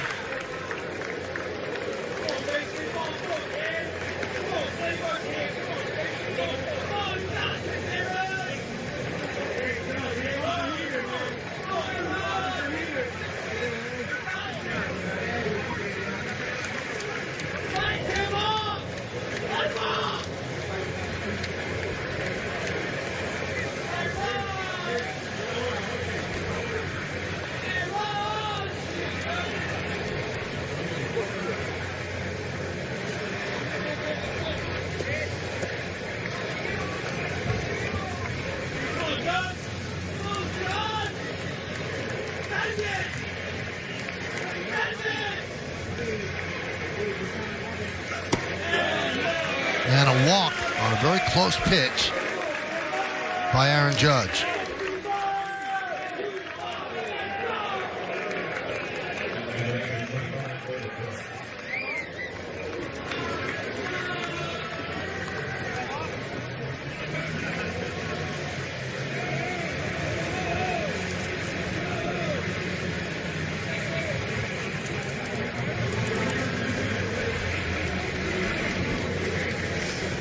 Here's Gleyber Torres. Gleyber got a big hit in the 8th inning yesterday. That tied the game at 4. That was a gigantic base hit. There's a grounder to third. There's one on to first, and around the horn double play off the bat of Gleyber Torres. We go to the bottom of the 6th inning in Dunedin. Yankees lead 2-1. Garrett's been electric. Well, I tell you what, this is what you expect from him. I mean, it's a 2-1 game, and this is the guy that you want on the mound. So far, 17 out of his first 19 hitters have been strikes that he's pitched ahead, has not put away. He had one tough inning, the 2nd inning, where he had 25 pitches. Other than that, he's been great. Bottom of the 6th, so he's kind of gotten his pitch count under control. And here is Bichette, who scored the only run for the Blue Jays. That was in the 1st inning.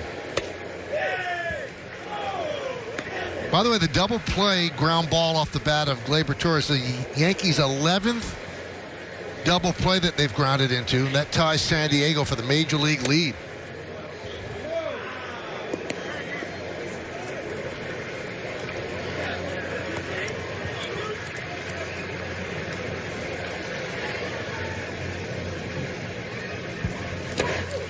Two and one.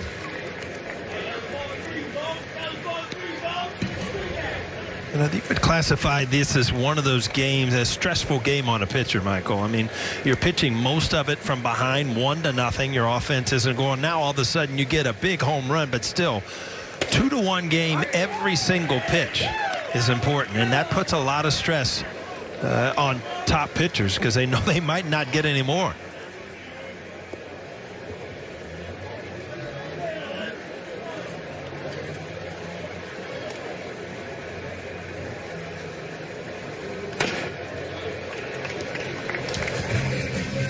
I'm just thinking, Paul, as I saw that shot of the crowd. I mean, how often does a fan get to be that close to a Major League Baseball game? Yeah, in spring training you do, but if you're one of the 1,500 that got into this ballpark, that's a special treat to be that close to a game that counts. Yeah, and it gives you kind of like courtside at the NBA. It gives you a vision that you don't see a lot. I mean, when you see Aaron Judge on the on-deck circle that close, or Stanton, it really paints a picture how big, how strong, how fast this game goes. And I agree, Michael. It's exciting for fans, but you know what? There's nothing like playing in front of 50,000 people. I'm sure for the players, but think about it. Imagine if you saw an NBA game in a high school gym. That's essentially what this is, as Bichette swings and misses one away. Tell you what, that was one of Cole's best fastballs of the night, down and away at 99. Like I said, he knows every single pitch is important, and that's a tough way to pitch. And you see Bichette, a good fastball hitter, just beat on that one.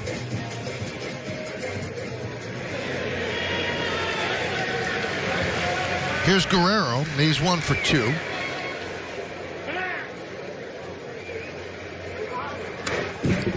You know, as good as the Blue Jay lineup is, before they scored the 15 runs against the Angels, they'd lost 4 in a row and they weren't scoring at all. And they were hoping that 15-run outburst was going to be something that turned their fortunes, because up and down the lineup they have people that can rake, but has not been the case. Same thing with the Yankees. They haven't hit that well either. Mm-hmm.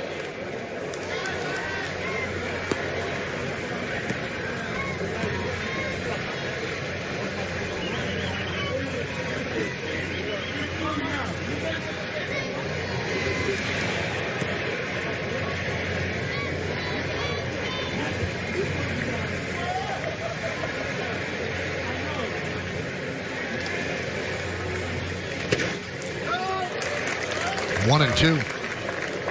Well, a huge inning for Cole as you look at Bichette, Guerrero, and Grichuk. You know, the meat of their order. You know, you figure with his pitch count, probably the last time he'll see the meat of the order tonight.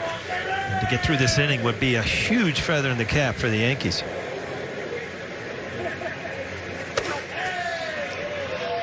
And with his pitch count now at 91, this probably his last inning, unless they really want to push him in his 3rd start of the year, and certainly a possibility, but we'll see how he deals with Guerrero and then Grichuk. And there's nobody warming in the pen as we speak. 2-2. Just missed outside. Now that's the slider right there that Garrett Cole was used to seeing guys wave at. Guerrero very patient not to give in to that.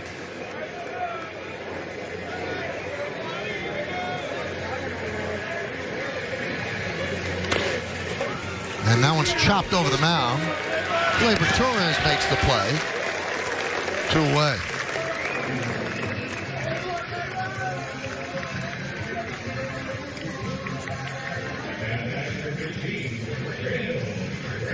And that's going to bring up Randall Grichuk.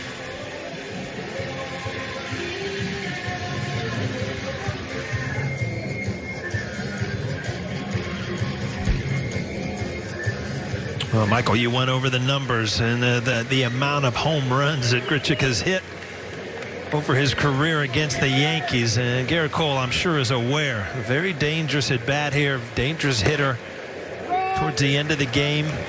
You know, you want to put these guys away. Aaron Boone would love to see him get through this inning unscathed.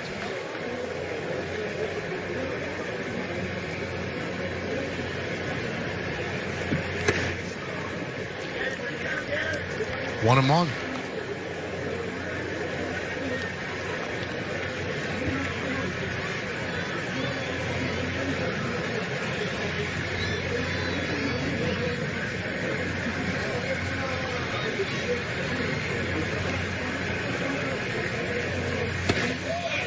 1-2.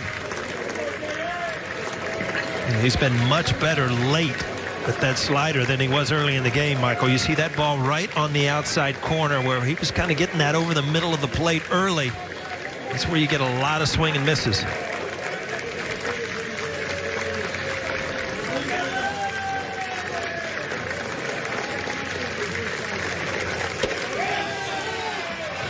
Now, Cole has 28 strikeouts in his first 3 starts. The Yankee record for most strikeouts in the first 3 starts of the season is held by David Cone. He had 29 in his first 3 starts in '97, so a strikeout here would tie Cone. David, you have company. He strikes out Grichuk, and another 1-2-3 inning. He's retired 15 in a row. We go to the 7th. Is this a good job? Your night is done? I think it is, because Justin Wilson is warming in the Yankee bullpen. Yeah, you know, if this was a 6-0, 7-0 game, or he had a lot of easy innings, maybe you'd let him go another one. Who knows? But, I mean, this was a stressful game, and I think Garrett Cole got much better the second part of his outing than he was early in the game. So this is just one of those games he's going to look in the mirror and say, you know what?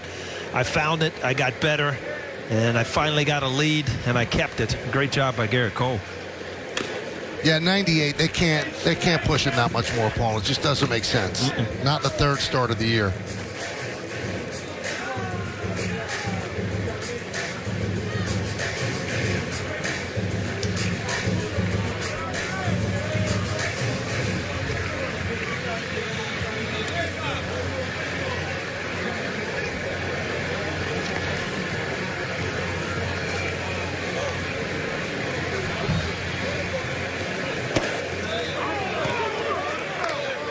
Urshela did not like that call. Kind of shrugged.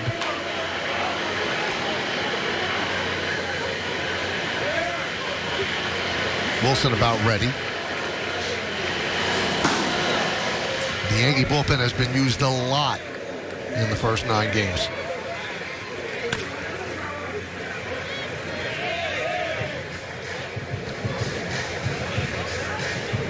See Kirk trying to sell that it was not fouled off the foot, and that Urshela had interfered, but the umpire right there.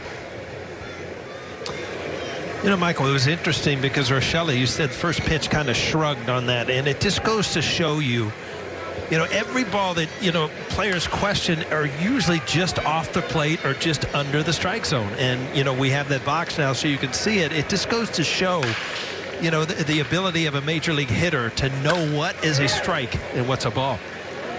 Grounded to Bichette. 1 away.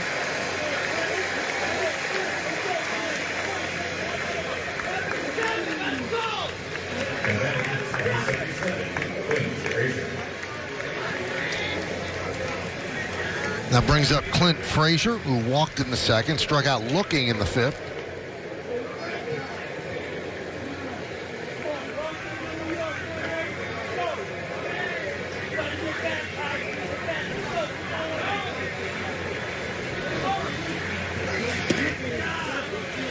One and 0.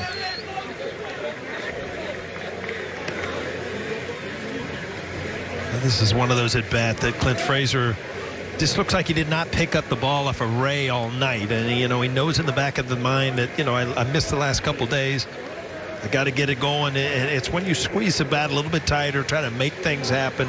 At least not an easy matchup. So tough at bat. And you just see Frazier is not able to pull the trigger tonight. To me, remember, as a hitter, you're just not picking the ball up. And all of a sudden, you know, you're 1 strike, 2 strikes, and you haven't even passed at the ball.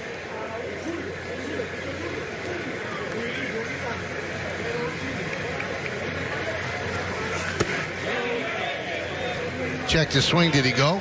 No, he did not, said Eric Backus.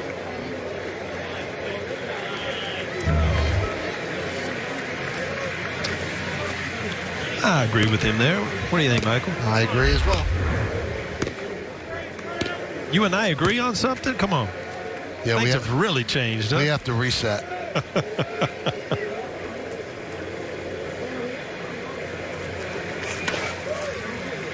Grounded to 3rd. Biggio. 2 away.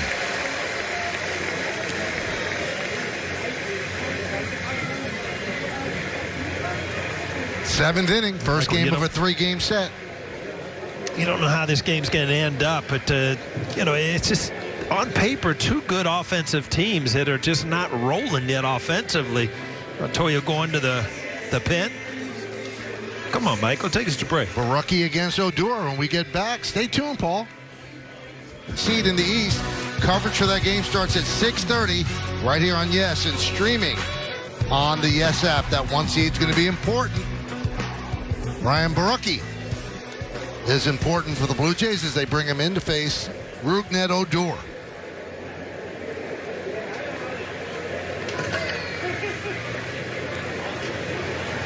Odor broke up a no-hitter through 4 1/3 with a single to right, Paul, and then Higashioka with the 2-run home run, and so his second hit is a Yankee.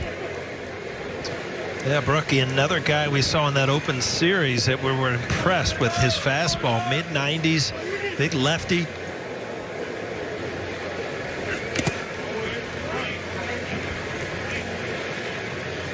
Now, Barucki went through what Gio Urshela on the Yankees and Lourdes Gurriel on the Blue Jays went through. He was on the COVID IL for a couple of days this weekend because he had a fever and some fatigue after receiving the COVID vaccine.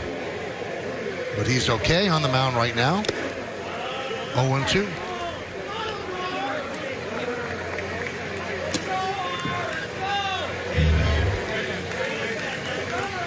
After 95, and you get a little slider away. This is not where you want to be as a left-handed hitter off a big lefty. 0-2.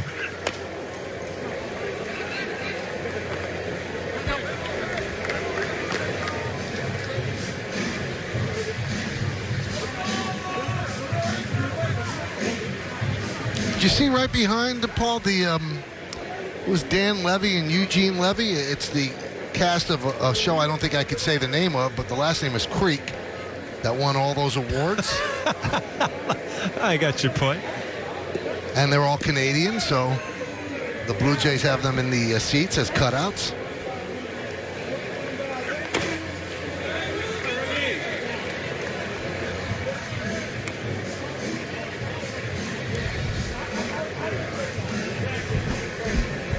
Yeah, Michael, you're very lucky Coney's not in the booth tonight. He'd have filled it in the blanks for you. Yeah, he would have. No doubt about it. I'm erring on the side of caution, but it was a great show. Let's put it that way. Al Leiter's there, too. Yeah, what's he doing up there? The whole MLB crew is there. And Odor grounds out the second. Yankees go down in order. Time for the 7th inning stretch. Enjoy the Creek. I just can't say it out in the first. That's the Jays' only run. And the Yankees' only 2 runs. Kyle Higashioka, and he hit a 416-foot 2-run home run to the opposite field in the 5th inning. So Brett Gardner will take over in left field for Clint Frazier as the Yankees tighten up the defense and turn to the left-hander Justin Wilson in relief of Cole, who threw 98 pitches over 6 innings, and as Jack Curry just mentioned, retired the last 15 in a row.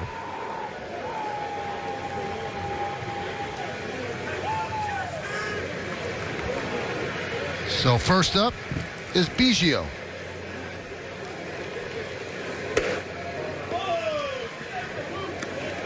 1-0.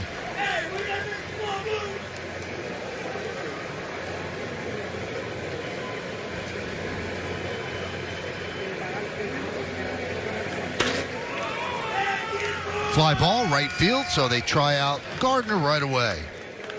1 down. Well, time for Pinstripe Pride, brought to you by Toyota, the official hybrid vehicle of the Yankees. Tonight's picture comes to us from Spencer S. He is a longtime season ticket holder who is passing along his love of the Yankees to his daughters. Very nice. It's a family affair. Use the hashtag Toyota Pinstripe Pride. Post your picture to social media to reflect your love for the Yankees, and we might spotlight you in a future game.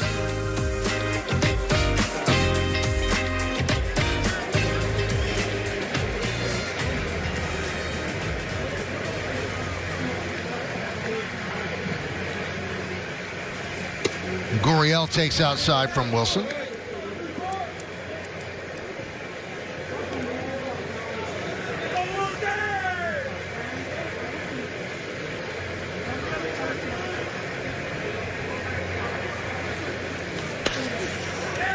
High pop-up.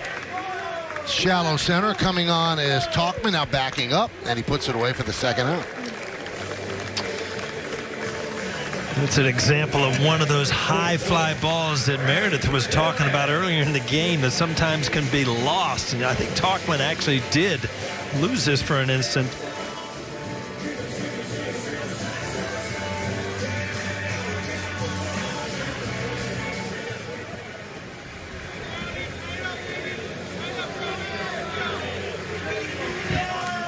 Here's Rowdy Tellez.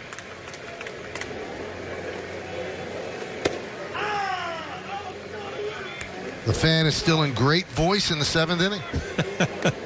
I looked at that. I'm like, how'd he call that a strike? I thought it was the umpire.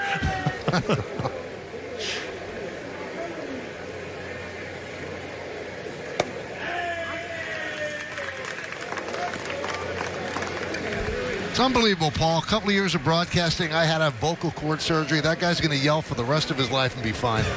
Exactly.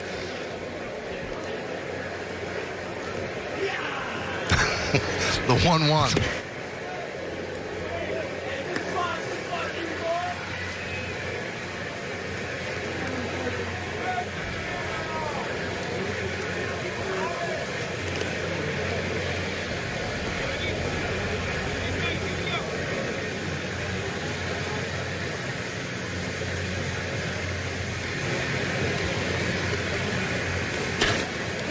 Two and two.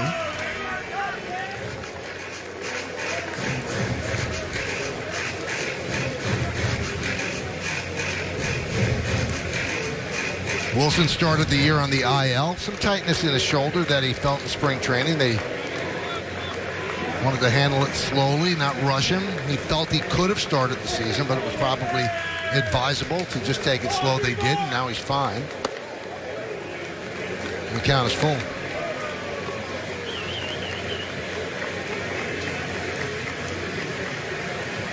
This is a prime example why he is so important to the Yankees right now, to get him back. But Zach Britton not in the bullpen at this point. I mean, obviously you have to get to the 8th and 9th inning. A 2-1 game. This is a big opportunity. Right in on the hands, foul back.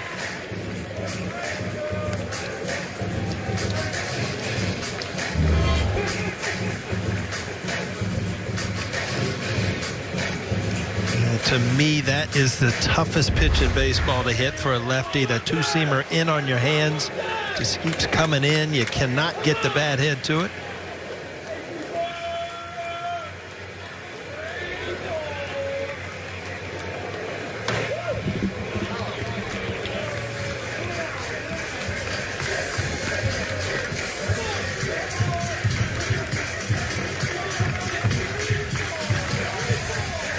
Alejandro Kirk is on deck if Tellez can get on.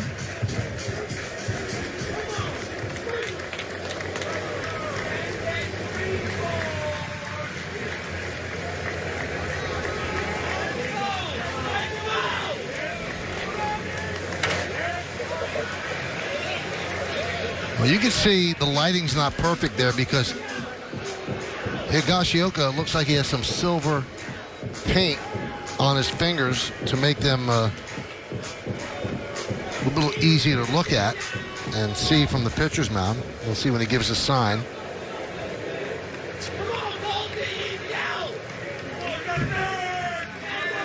He knows we're waiting, so he's really going to milk it.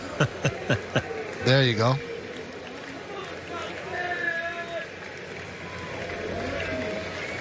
Three-two. Sliced. On one hop to Urshela across the diamond, and a 1-2-3 inning for Justin Wilson as the Yankee bullpen continues to deal. We go to the 8th inning, and we'll take a look at the exit velocity on his home run presented by Spectrum Mobile. Go to SpectrumMobile.com today. 104.7 off the bat, and a 416-foot drive, and that's the Yankee scoring in this game.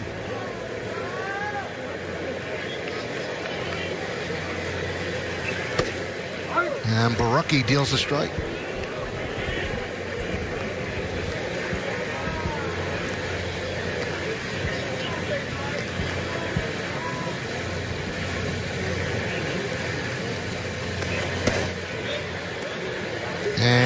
looks like he went around on that one 0-2.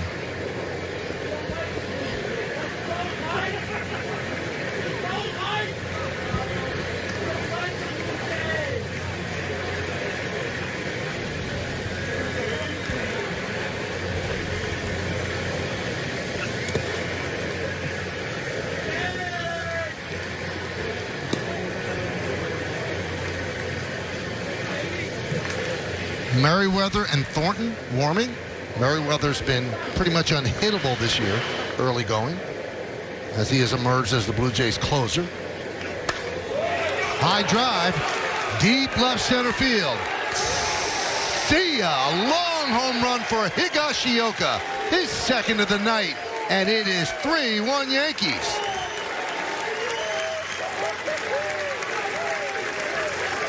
I tell you what, again, Higgy puts a great swing on one, and the ball, you just had to pause at the end. Michael, you couldn't even say see ya when you wanted to. It just kept going. What a night for Higgy.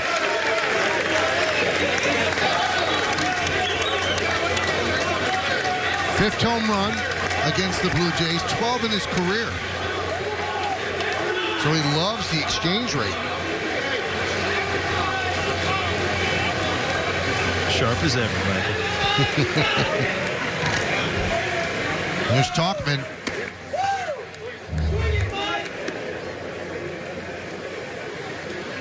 The little two-seamer kind of runs out, and when you see that two-seamer up in the strike zone, it kind of sails instead of sinks. Brookie knew exactly with the sound where that was going.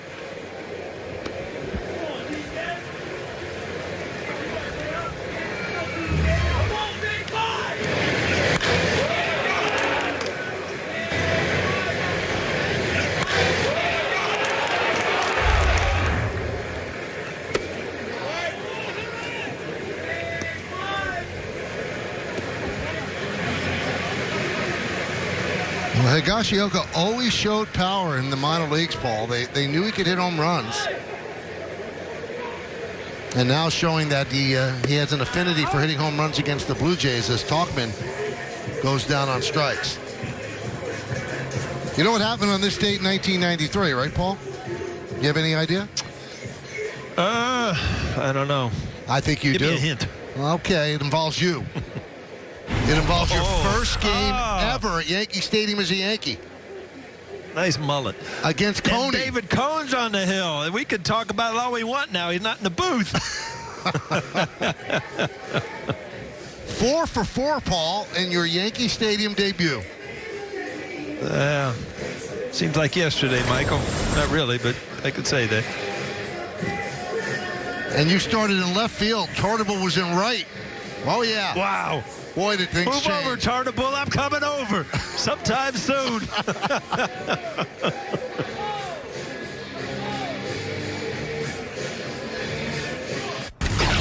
Blade, buses, you're out. Homework. At bedtime. Off you go. But Sarge. That's an order. Fine. So lame. Mom! At Spectrum, we think you know best. So Spectrum Advanced In-Home Wi-Fi lets you decide who connects and when, right from your phone. Deal's a deal, Corporal. Very funny.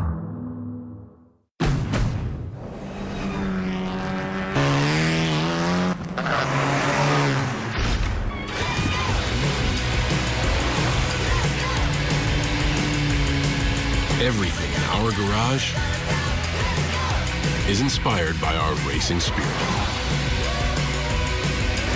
Race in for a great deal on the redesigned Honda Accord. Only at the Honda Dream Garage Spring Event. So, after the strikeout of Talkman, they bring in Trent Thornton. This will be his third game. He'll face the top of the Yankee order, starting with DJ LeMahieu.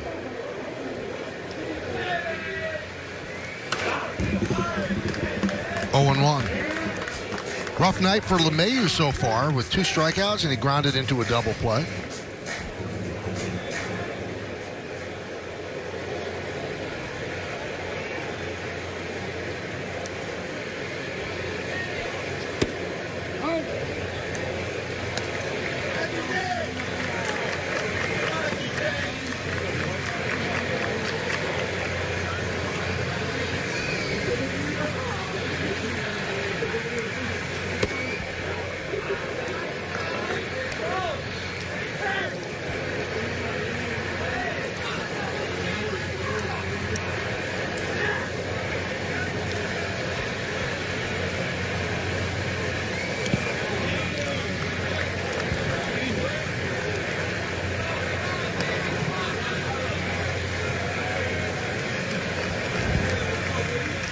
Darren O'Day.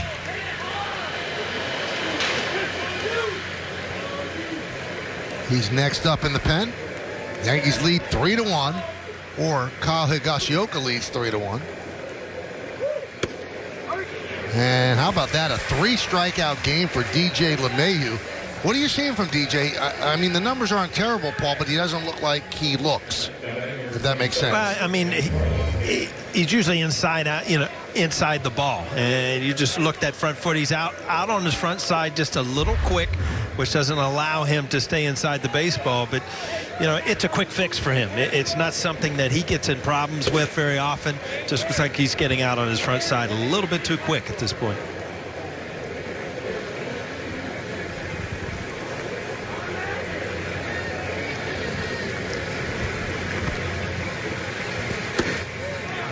Stanton swings and misses, 1-1. Stanton's 0 for 3 tonight. A couple of ground balls and a strikeout.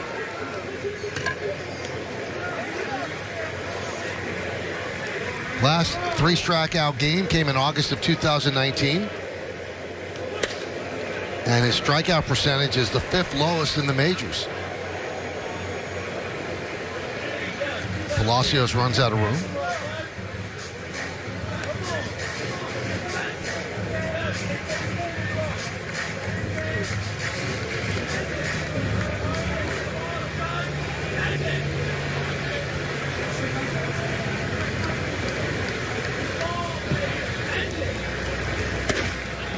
Just missed.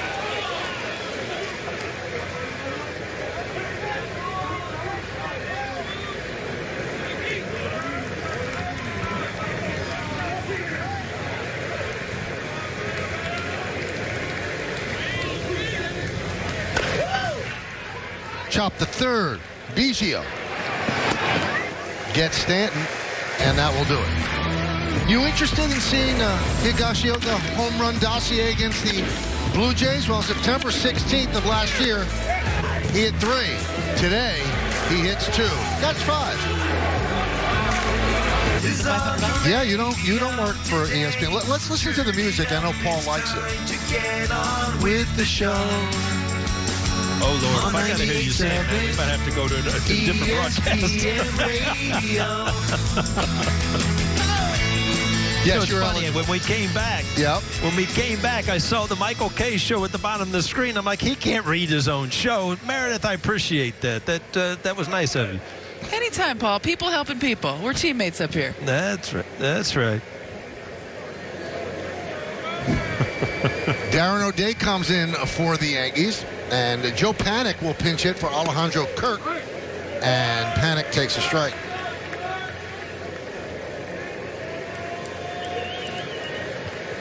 Every time Joe Panik comes up somewhere, Ryan Ruocco is inching up on his couch, watching his buddy hit.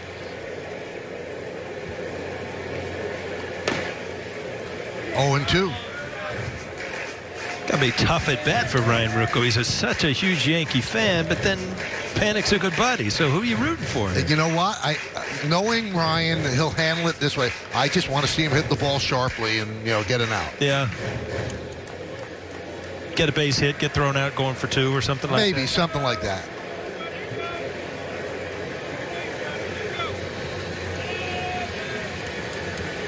It's a conundrum.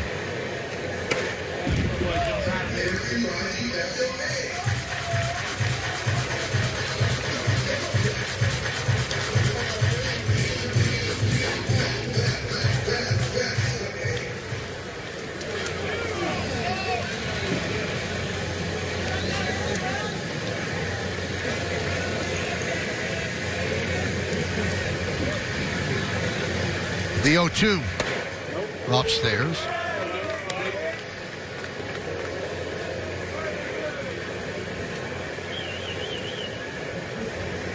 Now that's conflict right there. You got the Blue Jay cap on top of the Yankee cap while wearing the Yankee pinstripes. You can't lose, really, Paul. A little confused. That almost encapsulates what Ruocco's going through right now.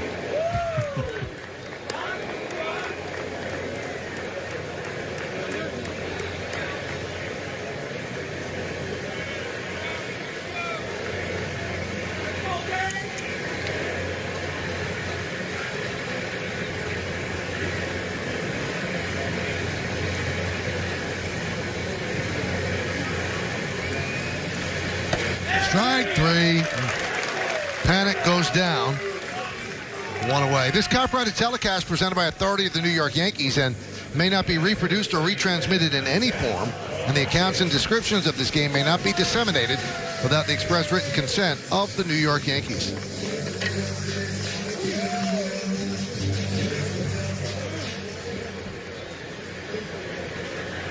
Here's Josh Palacios. He has struck out twice, both of those at bats against Garrett Cole.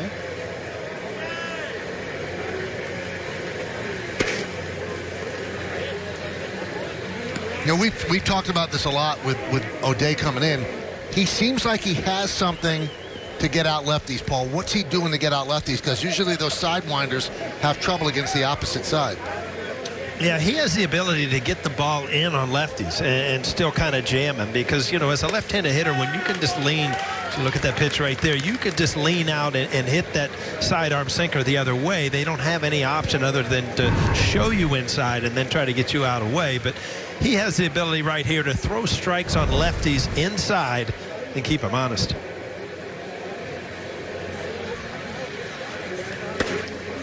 Why isn't it a problem, though, Paul, that, you know, a lefty could get a real long look because of the way he's coming by way of third?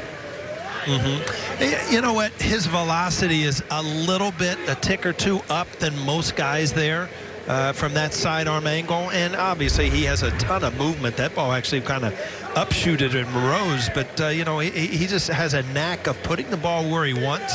Doesn't miss out over the plate. Fly ball left field. Gardner's right there, 2 down. So he retired 2 lefties in a row to start the 8th, and now to the top of the order in Semien.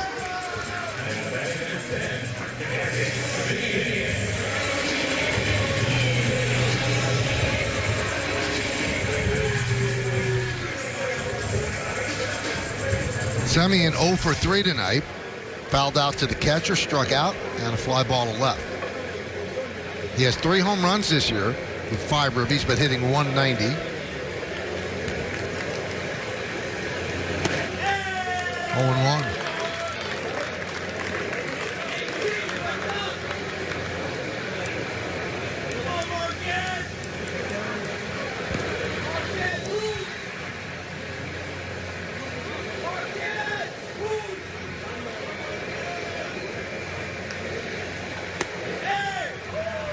One and one.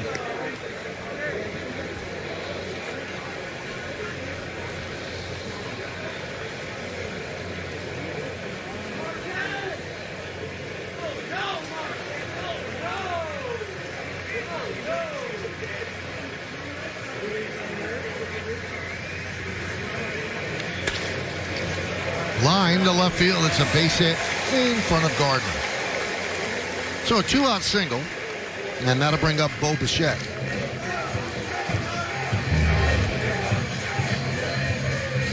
Again, it's about location. You see this ball got up in the strike zone a little bit, so he gets a little longer look at it. Hooks it into left field.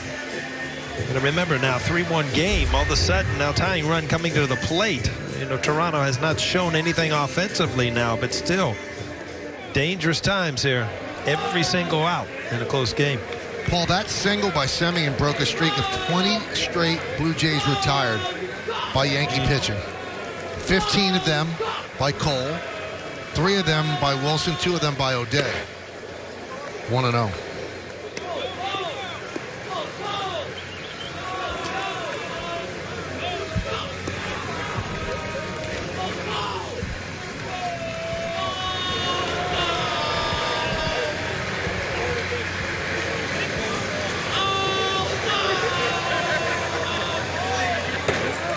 Just outside, 2-0.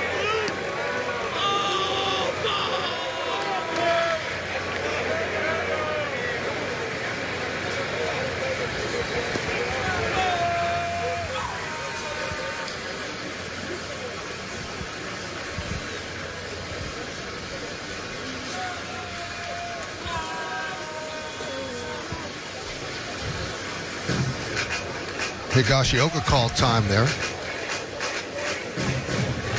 You know, you saw that sequence there where Hickey gave 3 separate signs where O'Day, it just goes you, he's a veteran pitcher. He is not going to throw something he doesn't want. He has an idea what he wants to do with every pitch.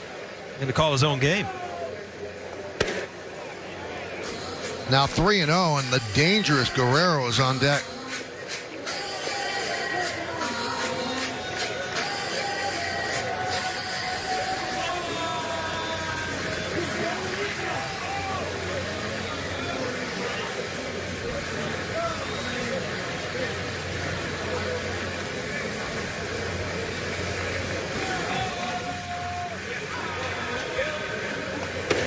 And he walked him on 4 pitches, so he gets the 2 lefty batters and then gives a single to Semien and a walk to Bichette, and that brings up Guerrero as the go-ahead run.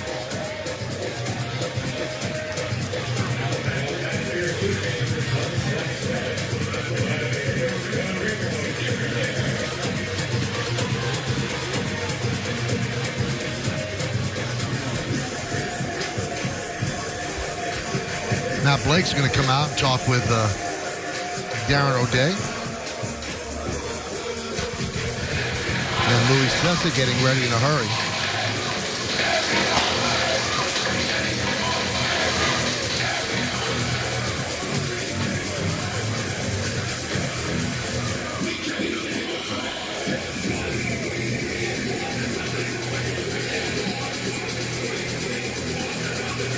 So Guerrero with a single right in the first.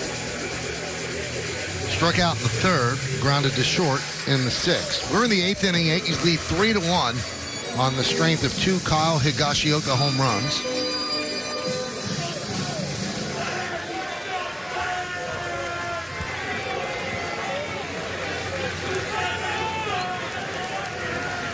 Semien's at second. Bichette's at first. O'Day on the mound. Third Yankee pitcher. Garrett Cole went 6. Missed outside, so 5 in a row out of the zone.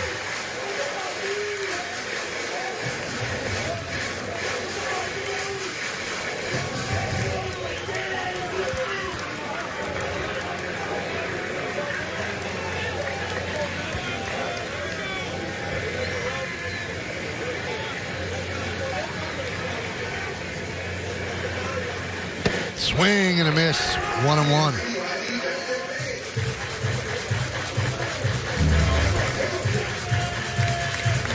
See O'Day, so much confidence of going away from those righties, even after throwing 5 consecutive balls. Another good pitch right off the outside corner.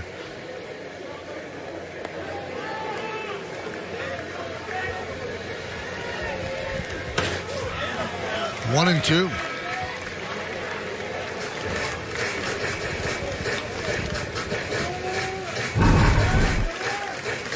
You know, from what I've seen so little of Guerrero, it seems like he loves the ball up in the strike zone. It's very tough to get him out. On opening day, him lacing one off Cole up in the strike zone. This is a ball that he must see very well.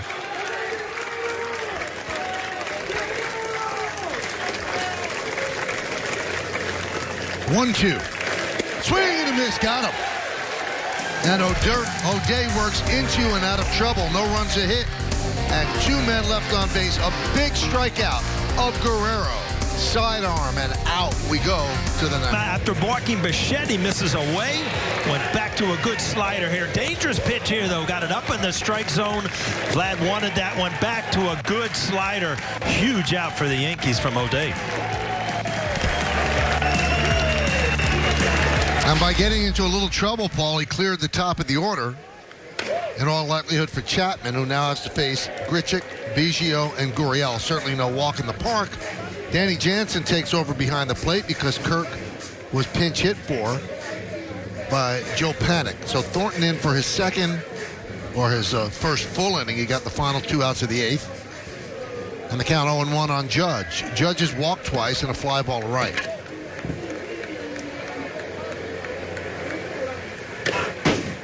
And 2.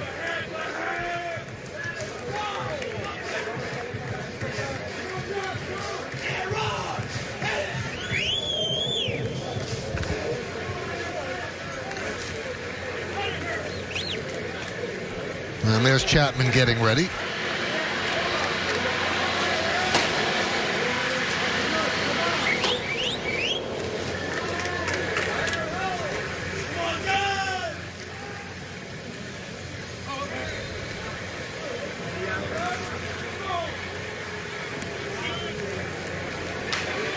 Michael, we got issues here. I haven't figured out what, but we got some issues.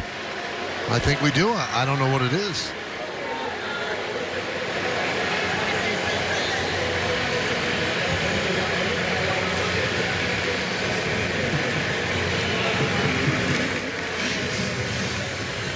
We're checking, obviously, with replay command. Did Judge possibly hit the catcher's mitt?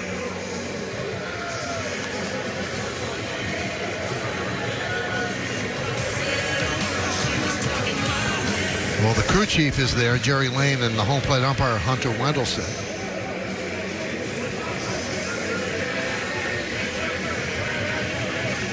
So this is under review for something.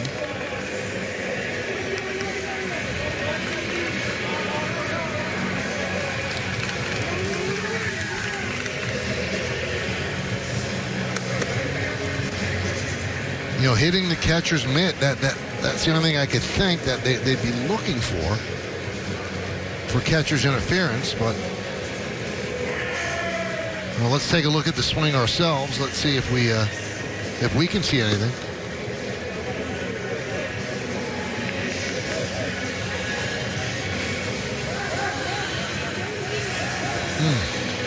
I don't know, Paul. I didn't see it.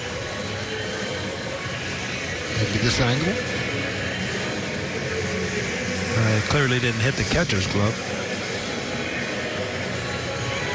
And Judge didn't turn around and say that it hit it. He just turned around to get the carom off the backstop.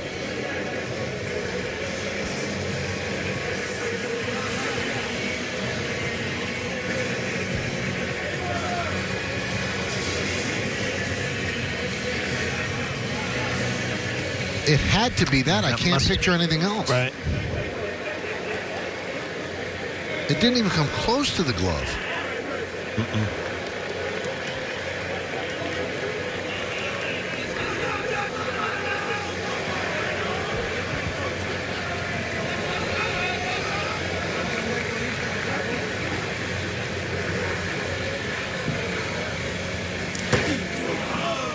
Oh.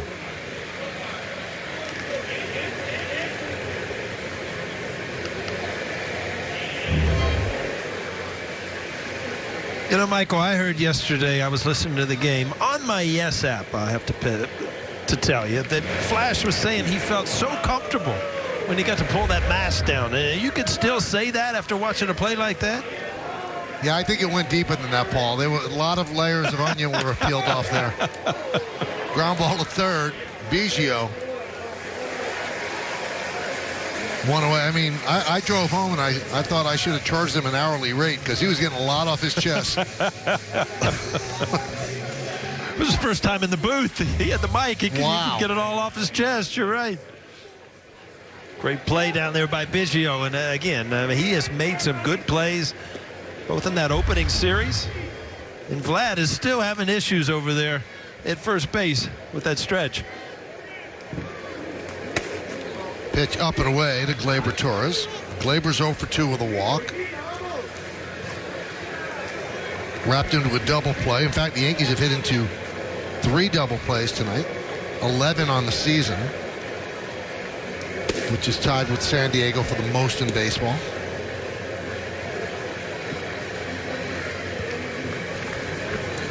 That's who's coming up against Chapman, Grichuk, Biggio, and Gurriel.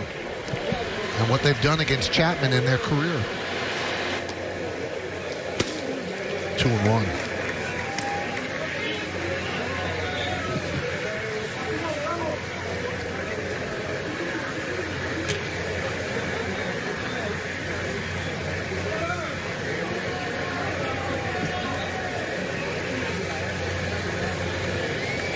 Swing and a miss. Hey fans, stream the Yankees on the Yes app anywhere you go, presented by T-Mobile. That's where Paul was watching yesterday. I felt so cool sitting in the barber chair, you know, getting a little tightened up before my next television. And then just sitting there, and the lady said, "Are you watching the game?" I said, "Yeah, I'm on my Yes app." Just like it was nothing. Felt like such a good kid, huh? You got to tighten up the, the jam just before TV. You know what? when we wear these headphones all night, it can get ugly. You can look like Kramer by the end of the night. You know, it can grow.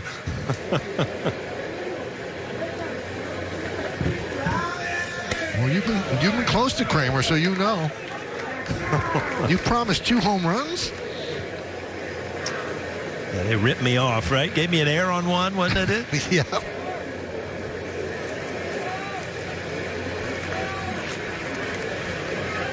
Three-2. Swing and a miss. Torres down on strikes, 2 away.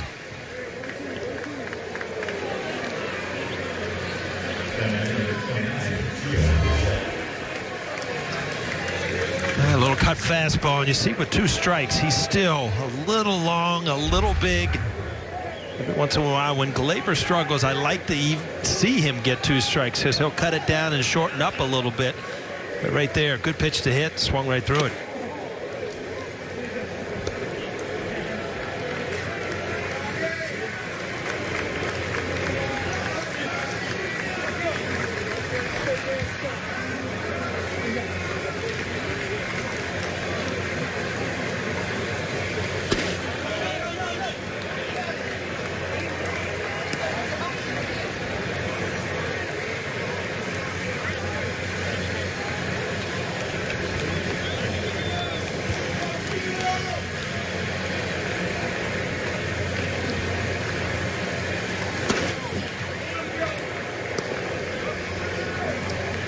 One and two.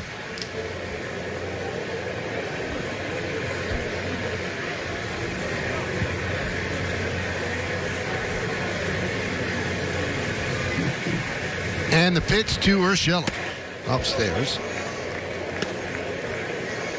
Going into the bottom of the 9th inning, the Yankee bullpen has had 12 straight scoreless innings, so Chapman's going to try to keep that rolling and nail this down. He pitched well in the 9th yesterday and got the win in the game.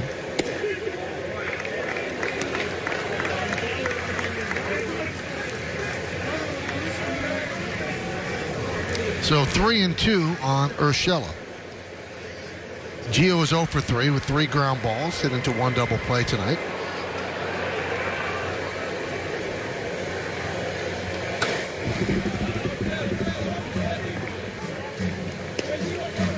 Now, Mesa is warming up. Gardner is on deck. Remember, he took over for Frazier in left field. So if they lose Urshela, they'll probably go to Mesa to face Gardner. And then you have Odor after him.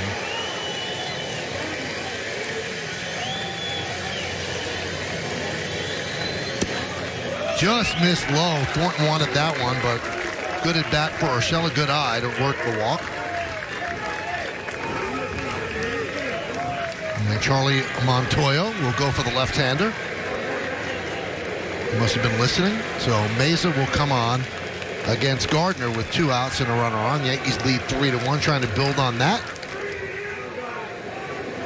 As Chapman continues to get ready to pitch the bottom of the 9th inning. So Thornton retired 4 in a row, and then he lost Urshela. And now it'll be Gardner against Mesa. What's he throws reactions from today's series opener? Plus, catch the manager's report with Aaron Boone. That's all coming up on the WB Mason postgame. It's right here on Yes. Well, the Blue Jays carry 3 left-handers in their bullpen. We've already seen Ryan Borucki, one of them. Now here's Tim Mesa. The other one is Tommy Malone. And they carry 6 righties. So Mesa will come on to face Brett Gardner. 5th pitcher used by the Blue Jays. This will be the 4th game pitched by Mesa.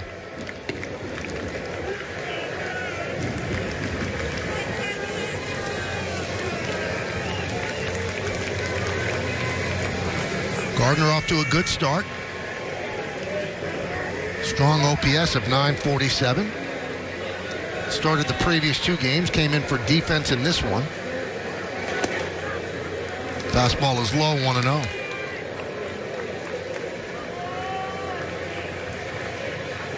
Spectrum Mobile. Unlimited talk, text, and data. Just $45.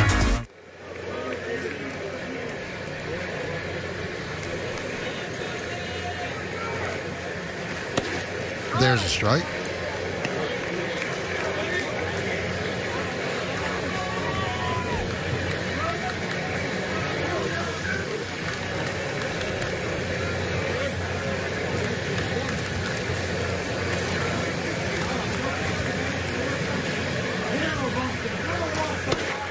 Swing and a miss, 1-2.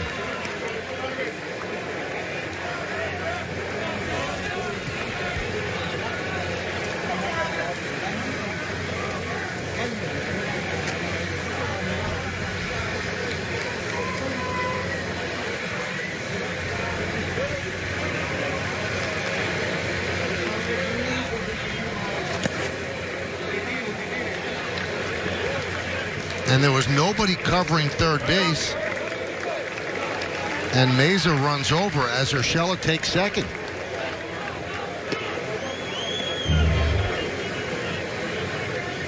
So he just got a walking lead.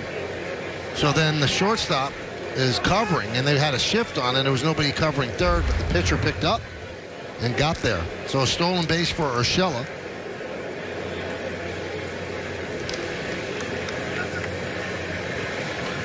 It's one of those cheat steals where you just take a chance and go on first movement with the lefty, especially with 2 outs.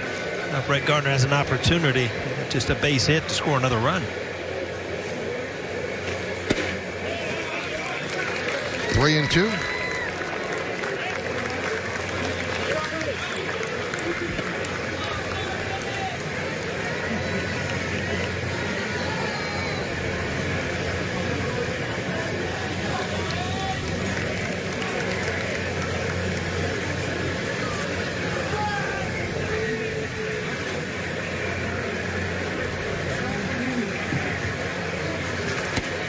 Strike 3.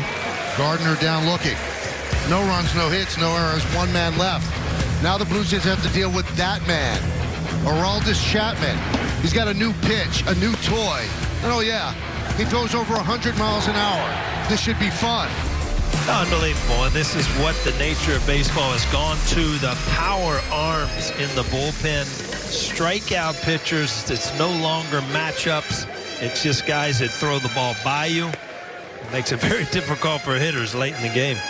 Now this is Chapman's 4th game, and it's his first save opportunity. So he closed out the 7-0 win against Baltimore. Wednesday he pitched the 9th inning of the tie game against Baltimore. He was 1-2-3 with 3 strikeouts. And he pitched the scoreless 9th yesterday in a tie game. Another 3 strikeout inning, working around a double. So it's the first time since his 2010 rookie season that it's taken him 4 games to get a save chance. At that time, Francisco Cordero was closing for the Reds. Now his new toy that I talked about going into break is the splitter. So we've seen him throw that splitter 6 times, Paul, so far this season. And hitters are 0 for 4 against it with 4 strikeouts. You talked earlier in the game about Garrett Cole trying to add a changeup, and now he's confident with that. Well, it didn't take Chapman long to be confident with that split finger, and it's just not a get-me-over pitch. It can be nasty. So Chapman trying to close out a game the Yankees lead 3-1. He starts off Grichuk with a 99-mile-an-hour fastball a bit low.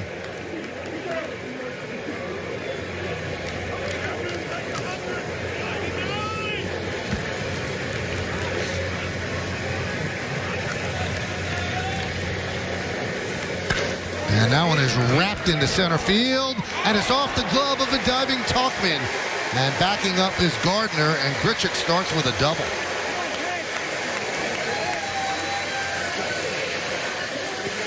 You know what, Grichuk, we've talked about it. I mean, this ball's hit hard, but, you know, it's a good gamble for Tauchman. You're up 2 runs here. You know, it's a 50-50 play. If you come up with it, good break for Chapman. But here, Grichuk just centers it up. Tauchman gets a good jump, makes up his mind he's going to go for it. Just couldn't come up with it. Just off the end of his glove. And by the way, Paul, I just got an alert from MLB that the review that they were looking at was in fact for catcher's interference. And it was confirmed that there was no catcher's interference. Perhaps the Yankees thought there was. Biggio takes a strike from Chapman. But you feel good, but we were all over that, Michael. We just figured it out, right? That's right. Masters of deduction.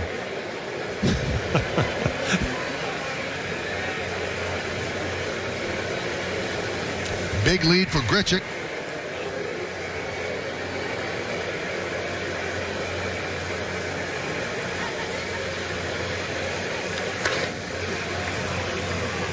Fly ball.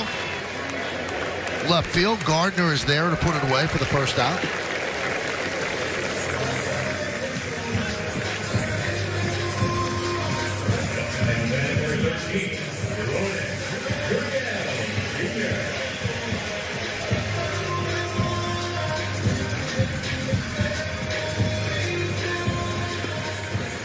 You look at those numbers, Gurriel, much better hitter than that, so you still got to be careful, especially in this situation.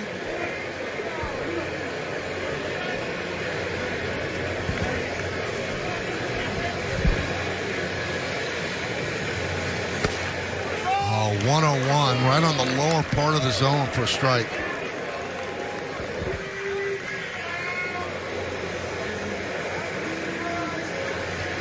Cole started. Wilson, O'Day, and now Chapman.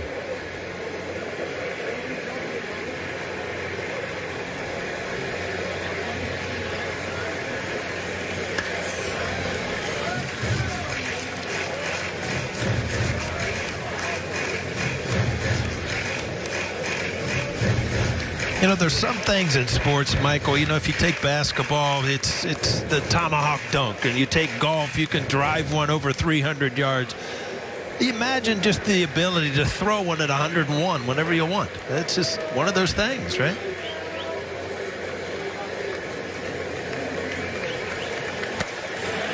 And then do that. A strikeout of Gurriel, I think, is more impressive to hit that than to throw it. I don't know how people hit it. Well, this is a slider. No, it's not. That is a splitter. And boy, it does. It has movement at the end. Wow.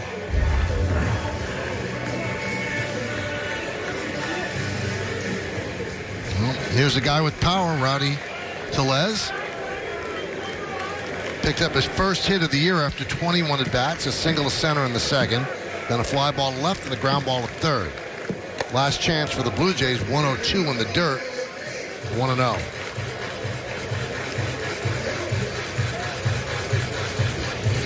Tomorrow night, these same two teams go at it again. Hyunjin Ryu against Jameson Taillon. Pre-game at 6:30, game time right around 7. Join all of us again for the fun.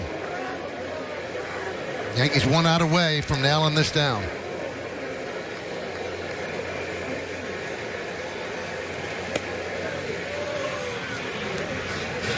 Two and 0.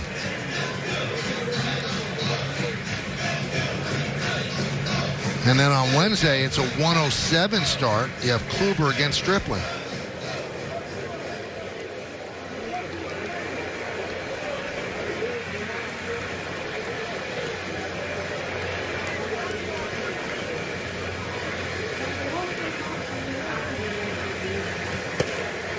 Nasty pitch. There's a strike. Carving the lower part of the zone.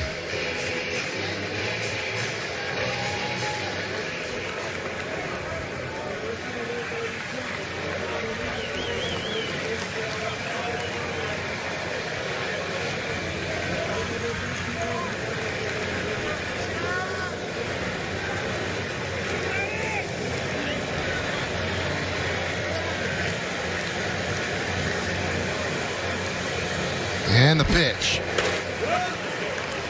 And the Blue Jays are down to their final strike.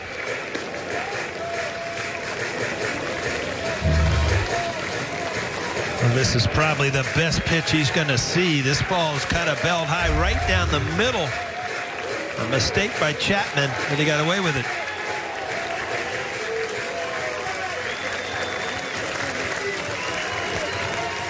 Two balls, two strikes, two outs. Runner at second. Yankees up by 2. Bottom of the 9th inning. First game of a 3-game set from Dunedin. Grichuk leads off second. Tellez at the plate. Chapman on the mound. The veteran lefty deals. Strike 3. Ball game is over, and the Yankees win 3-1. Well, again, I mean, it's a Yankees pitching, starting with Garrett Cole and the Kyle Higashioka show with the offense, and they pretty much just stole this game. They shut down the Blue Jays' bats. Good way to start the series. This is the final pitch. Tellez thought it was a little bit low. It might have been, but Hunter Wendelstedt saw it as a strike on the lower part of the zone. And then Chapman with the famous stare that tells you, yeah, I got it, and you don't. Yankees win 3-1. First game of this 3-game set. We'll talk